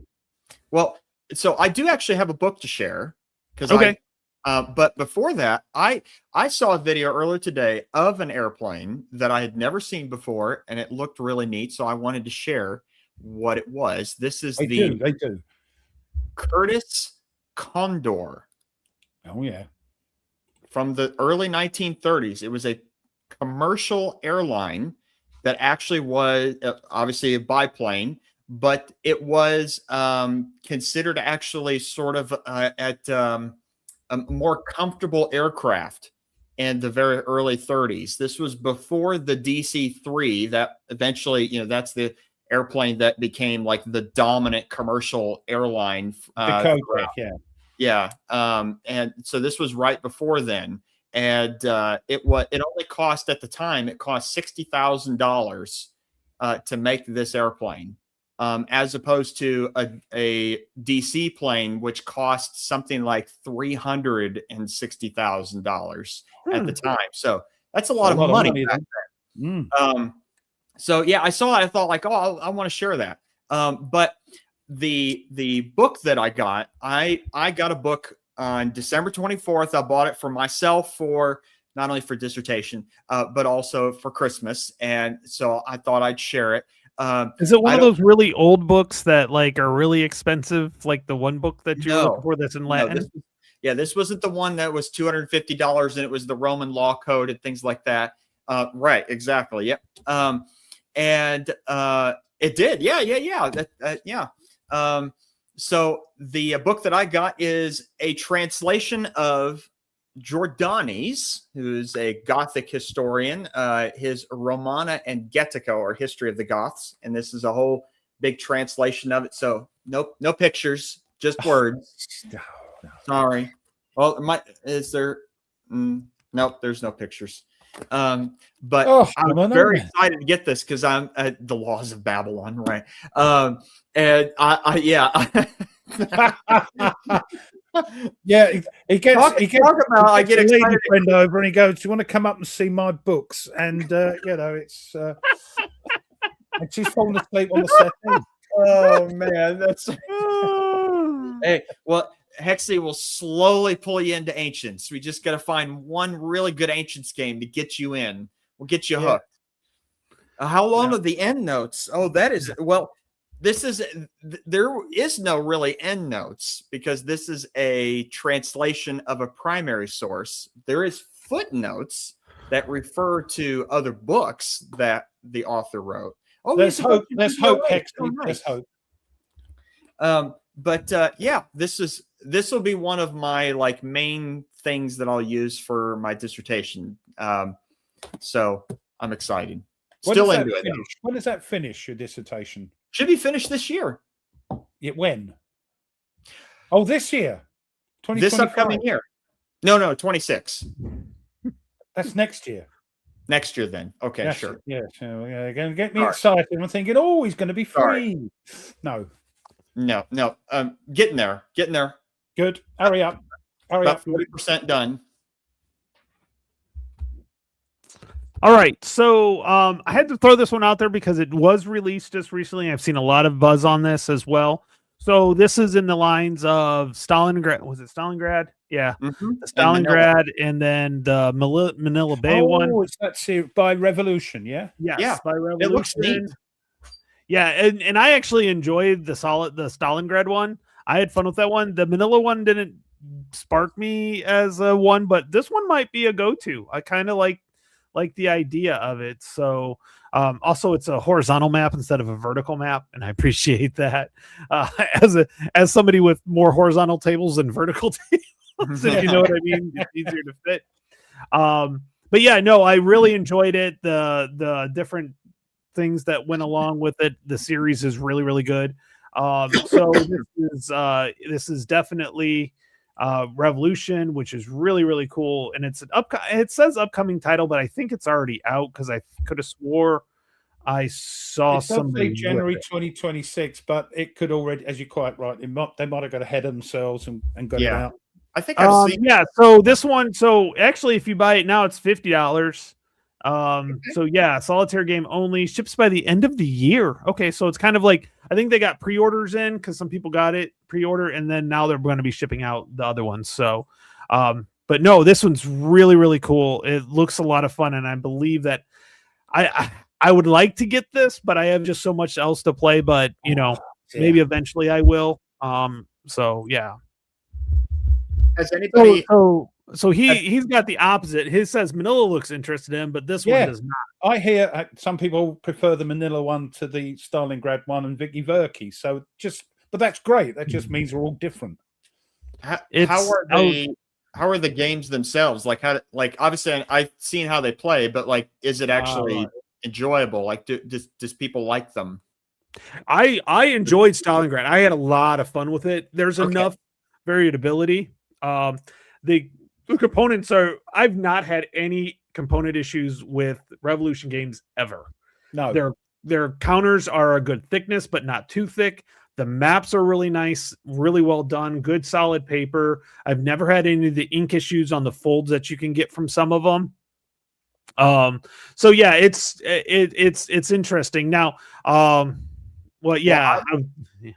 I will certainly keep my eye out because Revolution is supposed to be doing the redo of the Victory Games Civil War from Eric Lee Oh, Smith. they're the ones wow. doing that one. Oh, Okay. wow. Yep. Yeah. Yeah, no, they're so I have a ton of their games. Yeah, I could see both of them being fun. Manila is a Pacific title, and I don't know, I'm still just starting to get into the Pacific as titles go. That's a different beast altogether than the European war with that. Yep. But I have bought stuff from Revolution before they actually had box games where they were all Ziploc bag games. And even their Ziploc bag games, the quality is phenomenal. So yeah, I definitely can't. That's if they do the Victory Games Civil War, that'll be fun. That will be a blast. Oh yeah. Which would really be really good on the quality. I know the quality will be real good on that one. It'd be nice if it's a hard mounted board. I'm kind of digging those nowadays more than the paper maps. I'm I a really sucker am. for a mounted map. Yeah, it's what it lays flat, and you don't have to worry about putting plexiglass over the top of it. yeah. I mean, I've got me plexiglass or perspex as we call it over here, but yes, yeah, mounted maps are great. Unless they're God bless them DVGs, in which case you have to sort of turn the lights out. That's the only problem with the with my secession 1861 is like Bob at Fortress Games, he went uber glossy on the map. I'm like, here's another one. man. The Like, DVG. this is gonna be hard to video because I want to video it because it's such a fun game. Not to have it angled in. Yeah, I'll have to do Yeah. the side lighting instead of over top lighting. I'll have to turn off the lights overhead. See, these producers, game producers, they don't realize the trouble they cause when they have a shiny board, you know. Give me a good matte board. I'm okay with a matte finish. Honestly, I think sometimes they look better. It does look nice. I know what they were trying to do. They were trying to get a wood finish look to the board. Yeah. Like it's like a high polished DVG, wood. if you're playing it on your own, it does look good, nice shiny, you know, it's there. Yeah. But that's why I like neoprene boards as well, mats, because there's no glue. Oh, yeah. Now, one of my games that I will be playing when the expansion will be coming out next year, and then there's like some more deluxeified components, is this. Dragon X has mentioned it already as one of his goals. This is Europa Universalis. Cool, Oh, that- God, oh, lots of people. And I really want to play the whole thing. And so when that comes, I will be pulling that out and trying to even go have through. solitaire like bots for all the other It all does. the other ones. Yeah. He has absolutely has bots with it. So I'll be when that comes, I'll be pulling it out. Of course, depends on whenever Thunderbolt shows up, because even if I'm in the middle of a campaign in Europa, that's still going. Thunderbolt's coming out. Are we going to see that, like, take the arm and just shove everything off the board type thing? That's right. Yeah. Let's just clear this off. Yeah. Yeah, it's right next to my patio too. So I'll just open the door and shove everything out. Pen and brush. That's right. Yeah, I know you're going to enjoy that. I've played Carthage, like I said, a couple times, which is on there. Oh, nice. With the bots in there. Oh, cool. Yeah, I've heard the bots are really, really good on that one. Mhm. So Yeah, I mean, you could do is you could have a bot for every player, including even yourself. So you could just have all the bots see how playing against each other. they play. Leave There's it- actually leave a it to the YouTube channel bots. that does that. Oh There's a yeah, you- yeah. Nullitaire Gaming, he plays the bots against themselves. He does not do anything except for run the bots. It's very interesting. I think I'd get bored with that. Yeah. Yeah. I like watching it because I'm like, oh, that's how the bots work. Oh, yeah, okay, yeah, Yep. that's how the bots work. But yeah. that's one of my goals. Another goal is to sit down and just grind to learn Knock Paris so I can play the whole thing, especially the railroad rules. So you can teach you off the railroad rules. Mhm. You're Yep. gonna have a video out before Tweez does. So Tweez, if you're It might just be me. awful. Everybody else seems to get them. I can't. I just like what? And I'm probably looking too deep into it. They're not. Tweez, it's not that complicated. You're just moving stuff from A to B, you know, and all that. I'm thinking, yeah, but anyway, see how you get on. Yeah. Let me know. One thing though I am happy about is they designed multiple like little card scenarios to learn bits of the game before you get to the big campaign. So I'm hoping that will really be helpful as I learn that game. Well, it's not that. It's you have to learn. It's again a bit like what's the other game where they have these little things, but you have to learn the whole rules. It just means you can play a little scenario with not many counters on to get used to the rules. Yeah. Yeah. Now Rob. I have two more they're very ambitious. I don't know if it will happen, but we'll see. One of them is to play at least something from Red Strike from Okay. VUCA. And another one is to finally learn GTS. That's Right. a good system. I love GTS. I I have really the do. Utah Beach game. I haven't played it, and I've got it all clipped and organized, and the Cube for Me trays, and they're very nice organized. Which but one is it you've got? the Utah Beach one, the Greatest Day. Greatest Day Utah Beach. It's That the most uses- recent one. It uses the second edition rules. Yeah. Yeah. Mhm. Mhm. Yeah. Yeah. So you have the Greatest Day, Utah Beach, and then you have the Greatest Day Juno Golden Sword, and I think they're going to do Omaha. I think the plan is to do Omaha, and then you could technically Oh You my goodness! put them all together. Look at his face. Look when you said that. Look at his face. It won't fit on my table, but it'd be cool just to see it. All That is- of Nor- That is a all of vassal. Norman- That is a vassal game Oh, for the yeah. ages. That's You like you have what to have a Vassal's for. 6-foot television to play it. You know, But it's can, gonna. can you imagine though all the Normandy beaches at the company scale? At the same time, look, his face is lit Man. up. He's even if he can't do it, he's just thinking about it. It's making It him just smile. seems so cool. But that's mine. So it sounds like you're digging deeper in this stuff than Yeah. actually like, yeah, I think, well, it was interesting because I was telling Ruff when we were playing on Monday, I was like, Ruff, I want to actually finish this game. Like we were talking the Frederick Crisis. It's a you know, long the game, Crisis- even though it's simple. It's a long game. I'm like, I actually want to finish in this theory, because yeah. there's so many times we get into a game and then we're like, okay, we've played enough, let's move forward. I'm almost to the point where I don't want to like just go to the next thing. I kind of want to complete some stuff with the games and stuff like that. And oh yeah, the SES, you can get Days of Days, and that's we actually played a little bit of that. That is the first day goes really fast because it's only a small number of units, and then it just balloons and it Isn't like that GTS? no, that's SES. No, it's SCS, isn't it? SCS. Yeah, SCS, that's yeah. Except to me, Yeah. Day of Days looks ugly. Yeah, it's yeah. And they say it's too. It's Not okay. that I know. They say it's too much of a big game to play too with big of a the game for that system. SBS rules.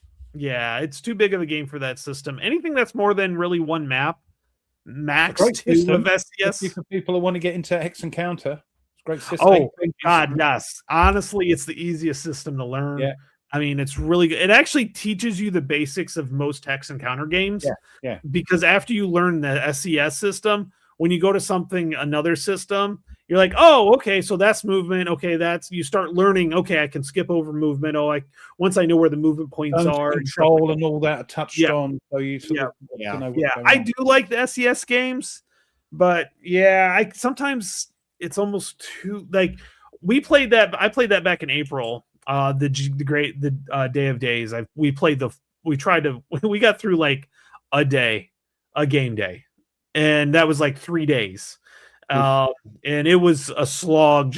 And we had one person playing the German, which was fine, and then one was playing the Brits, and I was playing the Americans. And even then, it was like you could almost play like simultaneous, just about. There were some that weren't, but yeah. But I'll tell you what, though, GTS on.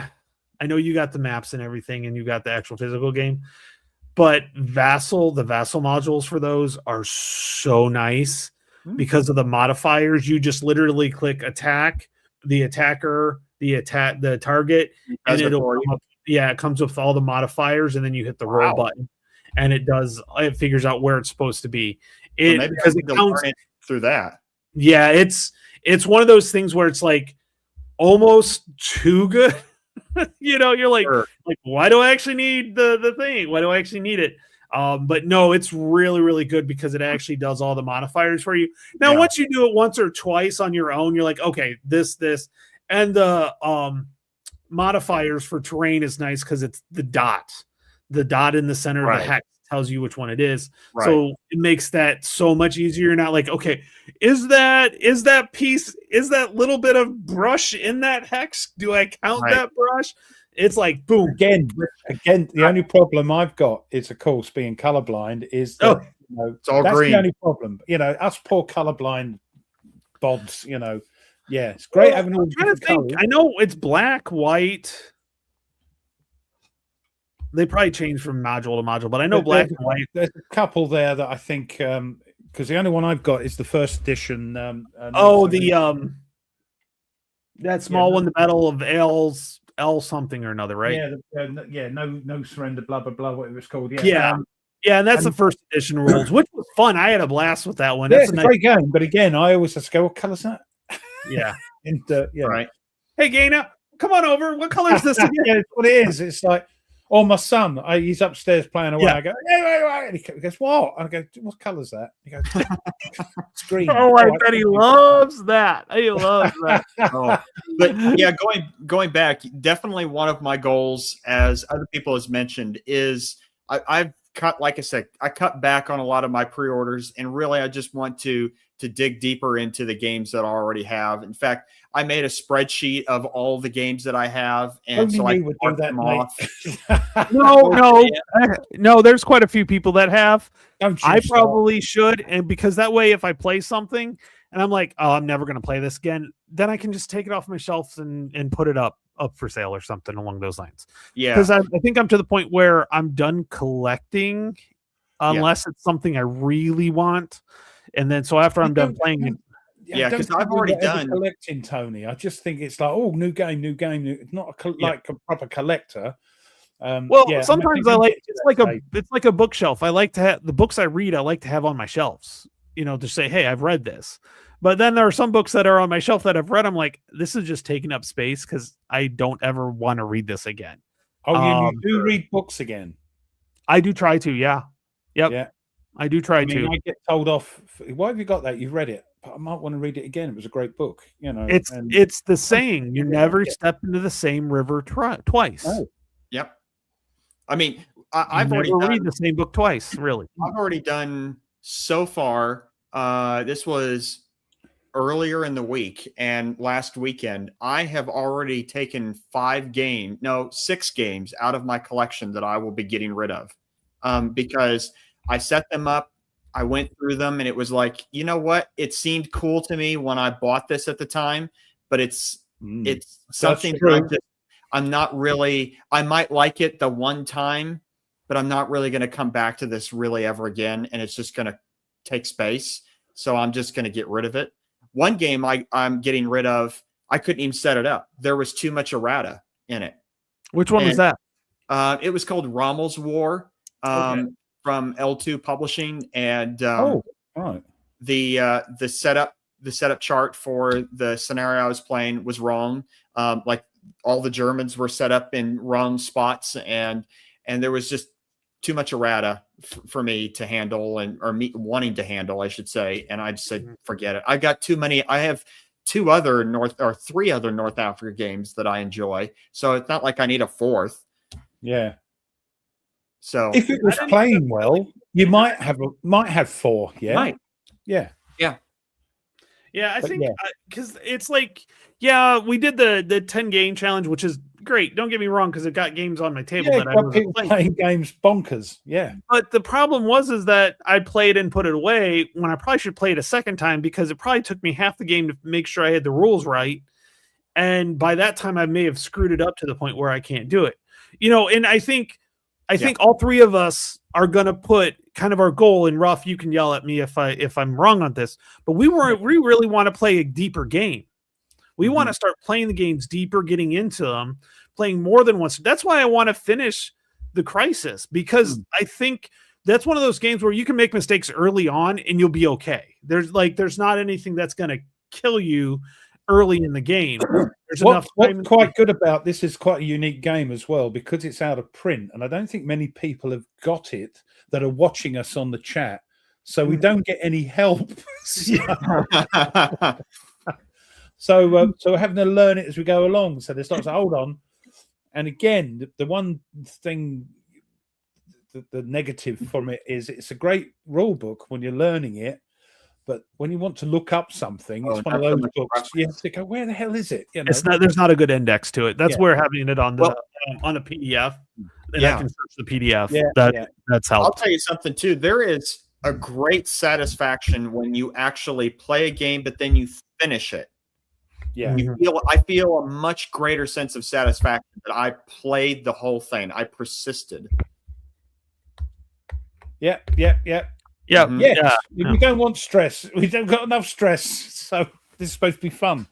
But yes, that's what I'm going to be doing with I video games. Definitely. Like I said last time, before I put a video up, I'm going to play it. I'm going to play the game and get to know it like a comfy old jumper. So you're happy with it. So when you play it and you video it, you're pretty confident that you're playing it correctly. And you might make some mistakes, but people are going to maybe appreciate it because it's a nice proper playthrough, rather than you putting up little things every so often. What I did that wrong.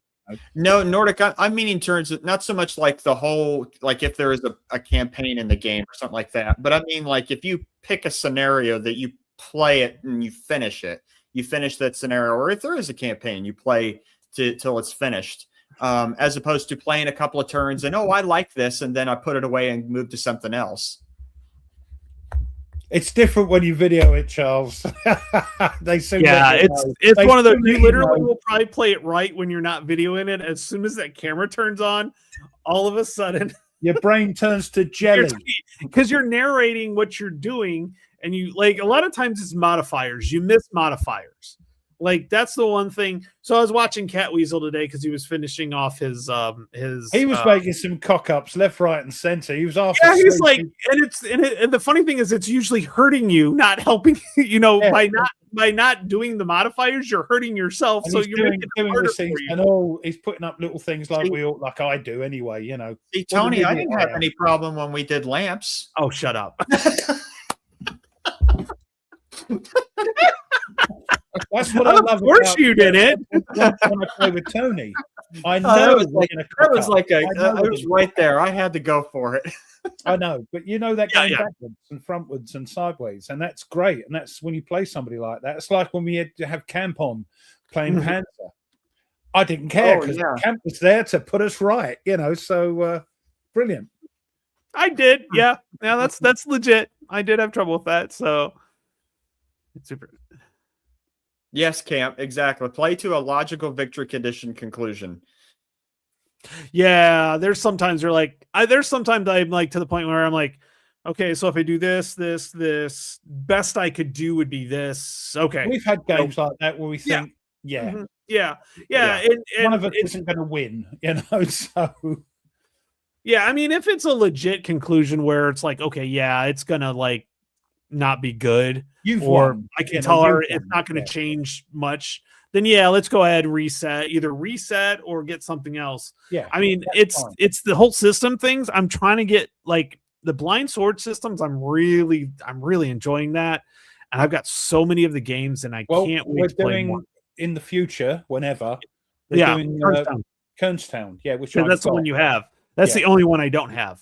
Oh, But luckily, the stuff's online, so we're okay. And Okay, you have a copy of it, so I feel legit. Oh like, yeah. yeah, There you you go. know, Vassal just asked that one person own the copy. Like, okay, Ruff's got it. We're I got good. it. Yeah, and the counters are beautiful, and the map. Rick Barber. What more map. do I need to say? Yep. God bless him. But yeah, there's just I'm being, Yeah, it's not easy, Charles. It's not easy. And AARs, my own, and I've said this many times, and a lot of guys do it and girls do it. It's great. You know, they could do a 10-minute video of an AAR, but it's of no use to me, especially if I don't know what the game is. You know, I don't learn anything from an AAR, even if I know the game. You know, but people love them, and I get it, but not for me. Not for me. I can't get my head around them. and even what I had with Roma Victrix, that it took me a good 3 or 4 times to finally have the game click with me. And so if I got rid of it after the first go, I might not have been able to You'd keep be regretting it now, wouldn't you? Yes. Right. I would be regretting it. Yeah. But I don't know about you both, but I've been seeing, I'd say generally, I play. No, I'm a percussionist as well. I play percussion, if that's what you want to know. But No, you tap on the table when you're like you'll tap I on the get table. excited. I know the percussionist in me.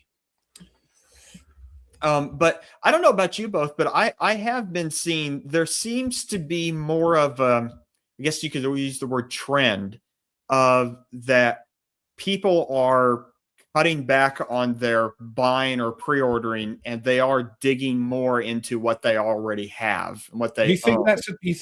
that's a trend? Yeah. I mean, I can understand it if, from my point of view. Yeah, I think I'm starting to feel that, where there's just even though there's still a lot of games coming out, that people are cutting back on their buying, and they're playing, at least trying to at least have a goal of playing more of what they have. I don't know. Who knows? What's your Maybe thoughts? in a few years, maybe game producers will go, well, not buying as much. Maybe we should cut down and bring out less games, but brilliant games. Yeah, maybe take more time with it, less errata. I mean, we always gave Jester a hard time about errata, but I kind of get where he's coming from in the same case. You're going to have some of it, but come on, a whole page. Right. You had a game, the L2W, whatever it was, that you couldn't, there was no errata, you couldn't even set it up. Yeah. And one of my games, you know, I'm working 9 pages of errata or clarifications, errata. That's especially when there's so many games out there that I don't, if I see a game that has that much errata, then, well, I don't really want to spend all that time when I could be spending on something that's already produced well. Yeah. And that's what I'm thinking of doing for next year as well, is maybe look at some of the older games, you know, Tokyo Express.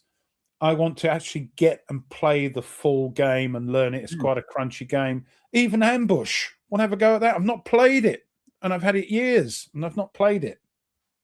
So it'd be interesting, because I know you've played enough combat that it'd be fun to see kind of how you feel the difference. I mean, they're 2 totally different games, and I know Ambush was just, it's like a spiritual successor, not really a true successor to the game, but like it's a replayable version of Ambush. Yeah. But I want to play some combat as well, but it does pee me off with the bloody errata. And also the fact that the counters don't go in my clipper because they're like that thick, you know. So I've got to buy one of them snow shovels to clip that, and then. But I've got to clip it. So I want to play some older games as well. You know, there does seem to be, at least for what I can see, and I could be wrong, is there just seems to be a much greater, or I should say, there seems to be a much less tolerance for the amount of errata that is in games nowadays. Like, do you think people just go, oh well, c'est la vie? I don't think that. I think that Wow, you could say that probably 5 years ago. Mhm. I don't think you can say it now, especially when the amount of publishers, the amount of games that are out there, unless like And it's some people do churn them out, don't they? yeah, some of them it's just left, right, and center, and I think people are starting to be like, spend time developing that game. If there is a errata, fix it before you send it out. And because with the plethora of choice out there, why would I as the player want to spend But I all can that see time? from a business point of view, they've got to keep moving these games out and designing these games Sure. to keep the business. You know, if they said, right, we're going to make more sort of time to develop, but a lot of these companies haven't got the development team, which is what we did on the War Room. You know, we said, look, if you want play testers and that, we've got, like today, we've got 56 people watching. You've got 56, maybe 50, 40, 30 people that want to test the game. I feel Robert Moffat's comment, I think, is true of board gaming in general. It exploded during the pandemic. And I think now people they've gotten the collection they want. And that momentum has been kept going. Yep. And I think I saw I think it was last week on, every once in a while, I just go look on BGG and see what's like the top, forum comment post on there or whatever. And one of the hot topics that was being discussed was someone said, there was just a Euro game collection, but the guy said, my wife and we feel that our collection is complete at 27 games. What do we do now? Do we keep buying games, or what do we do? And so people were commenting, all kinds of different things. But I thought it was interesting that this person had put on there that we had spent all this time playing and finding and narrowing their collection to what they want. That's the problem. And now they feel they're done. And I kind of see that going on in wargaming now. That's interesting. I joined the hobby in 2018, and I still remember like buying everything I could, left, right, and center. Oh, that looks really cool. I'll take that and that and that and that. And I exploded to 150 games. And then as I started to go through them, realized, no, I don't know if I'd actually like this or not. It seemed like a cool idea, but I don't know. It's not that fact. Is you've now got too many games. Yeah. That, for me especially, I've got too many games to play before I pop the clogs, as they say. Even if I live to be 100, I've still got too many games. I'm never going to get through them all. Right. And play them, as we say, properly. Not just playing it and having a faff around and then putting it away, but playing it properly, learning the ins and outs of the game. I've got more than enough. But then again, how many games do you want? Just one bloody more. That's the problem with us lot, isn't it? That's the problem. Well, it's not just us. It's society in general.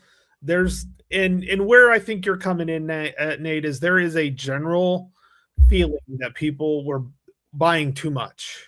Mm-hmm. We have too much crap and stuff like that, And now, I have my books, which I love, but I've even started culling those, purging some of those. And I'm debating right now on whether, I should get rid of some of the games that I'm like, yeah, I got this. Don't think I'll ever play it. Do I really want to keep it here? But then I'm like, well, what if I do want to? So. Right. Well, it's like I bought I'm sorry, go ahead, Rob. I'm just going to say that there's games that, like Corsair Leader and Zero Leader and B-17. I haven't played them for years, but I'm never good, because one day I might go, I'm going to play that because they're good. I enjoyed them. You played them at least once. Yeah. And there's games here I think I haven't given a chance to. Some I haven't played, like we all got our shelf of shame. But now that I think I've got a, it's not as big as Stuka. It's got like a mausoleum full, So, but I haven't. I've got enough, I think, and I'm going to plop in the odd ones like Pacific Chase and other ones I want, and I may get Taiwan because I just like the series and it's a bit FOMO for me. Or just want to complete. So yeah, but I am winding down. The problem is, you're exactly sorry. The problem is, I'm not winding down on non-war games. That's weird. That's weird. I've got some GameFound stuff, This War of Mine and other bits, and Explore It and all that sort of thing. But generally speaking, I am winding down because I've got more than enough. So you won't see the top new games maybe on the channel. I'm not sure if people want to see those, have a sort of faffy playthrough of a brand new game. Let's play a game that everybody, he's playing Combat Commander, or he's playing this, or he's playing that, So we'll see how we go. Well, and that's your thought process there is exactly what I'm seeing. I bought all this, and I think now I'm sort of done. And I want to enjoy what I have and being content with the games that I already have. And of course, I'm right with you in terms of there are a few new games coming out that I know that I'm going to enjoy and I know I'm going to come back to. Pacific Chase is one of them. And it's like a must buy for me. But that must buy list has been getting shorter and shorter and shorter as time goes on. I didn't think I'd ever cancel a P500. And I did. And once you've done it once, it makes it against easy. GMT. Once you've done it once, it makes it easier to be more critical of what you're buying as a person. Nothing against GMT or any other game company. It's just I've got too much. Yeah. Well, in some games, I mean, part of my decision-making process too is that's what I'm going to do. I'm going to tell Game that. Yeah. Lay the games out. Put me on like Viking, and or do the ancient ones. Put a little coin on your eyes. There. Oh yeah, to pay for the river stick, man. Yeah, but like Dragon X mentioned just a little bit up was it's something that I've actually said out loud to myself. Is not that one. It was the one above that. Was stop commenting, Dragon. That is the juice worth the squeeze on this game?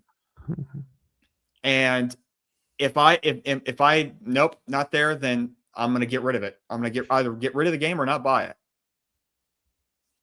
Go ahead. I'm just going to say you don't know if the juice is worth the squeeze until you get it. Well, you can read the rule book online. I can't do that. I fall asleep reading, watching telly. It's just see no. The problem, Principal Gamer, with this is that if I watch something, then I want to buy it. So Todd Wardrobe. That's why I do my videos. I do it to see, not to do a sort of get other people to buy the games. Masterclass to see if it's for them. It's not a masterclass of how to play the game. It's like they're playing. Oh, Ruff's doing a bleeding. He's botching it left, right, and centre, but I can see where he's coming from.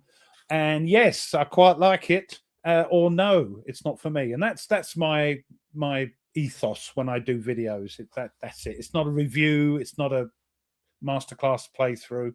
It's just me bumbling, playing it, having fun. There is a thing called a printer, people. True. Yeah, but the ink is expensive. Stupid price. I printed off a rule book and it was $100. I could quite believe it.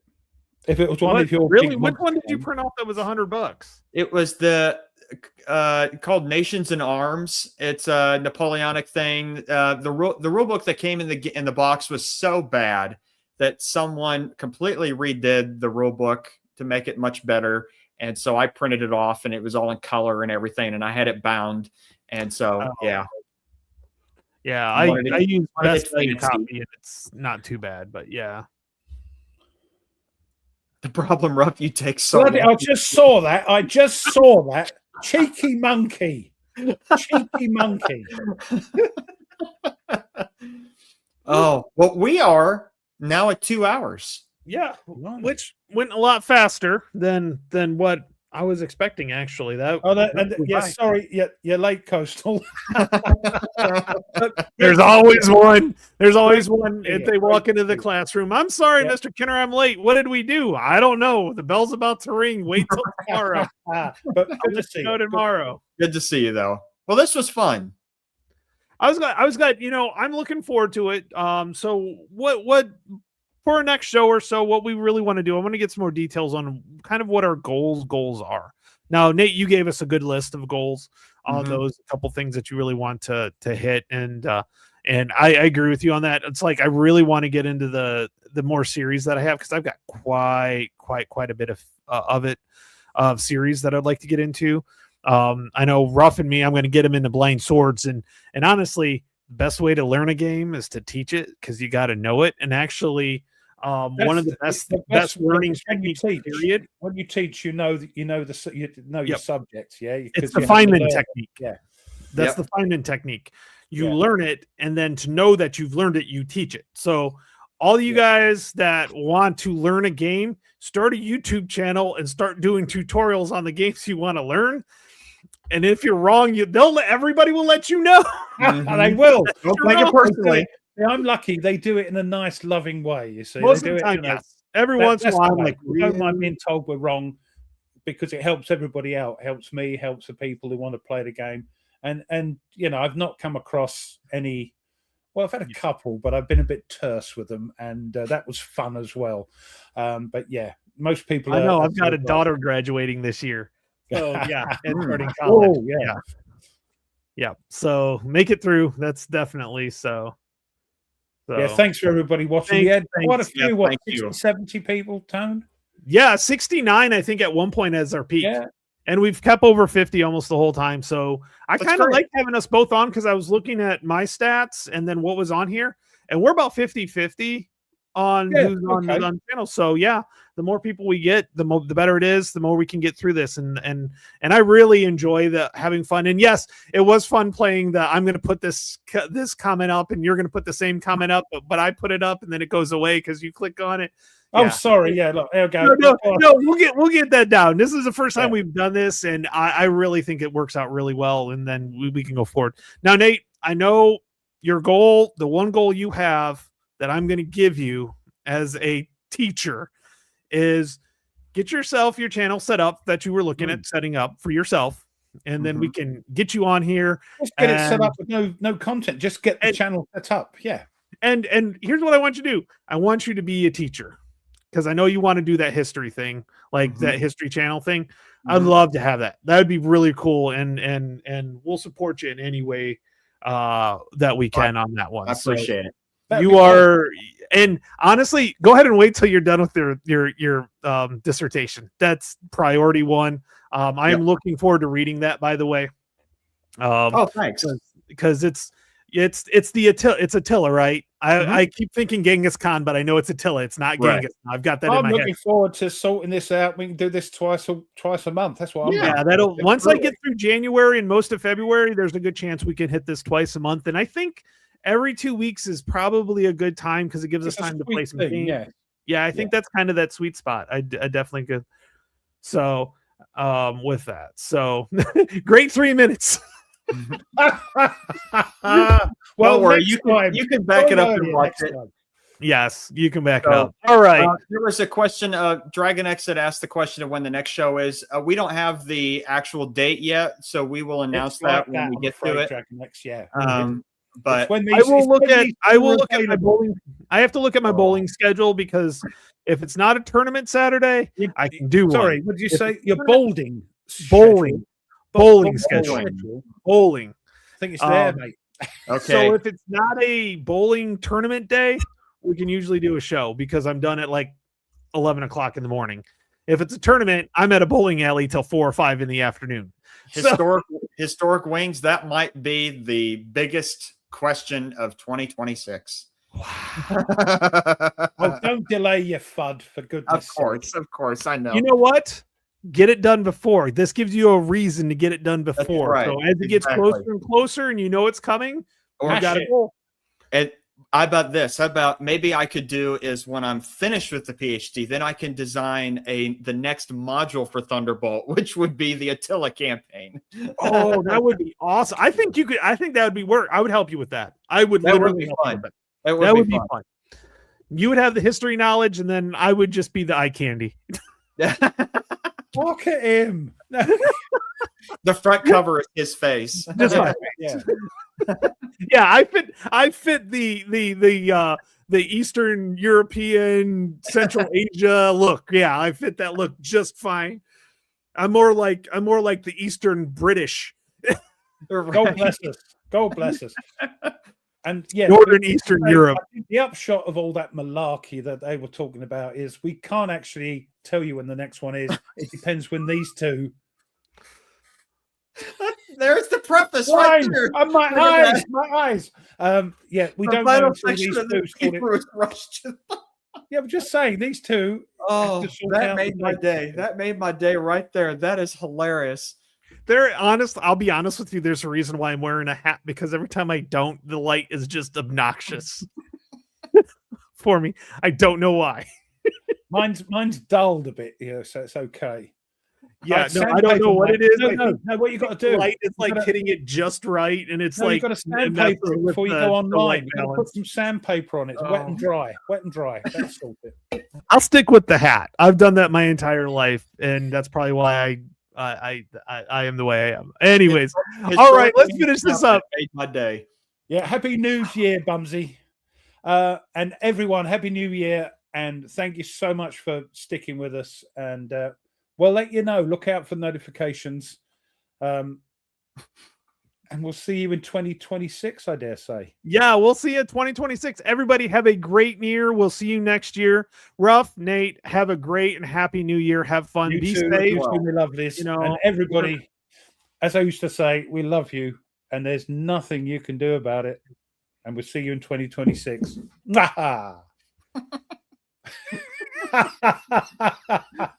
All right, we're out of here. Bye. All right, bye everybody.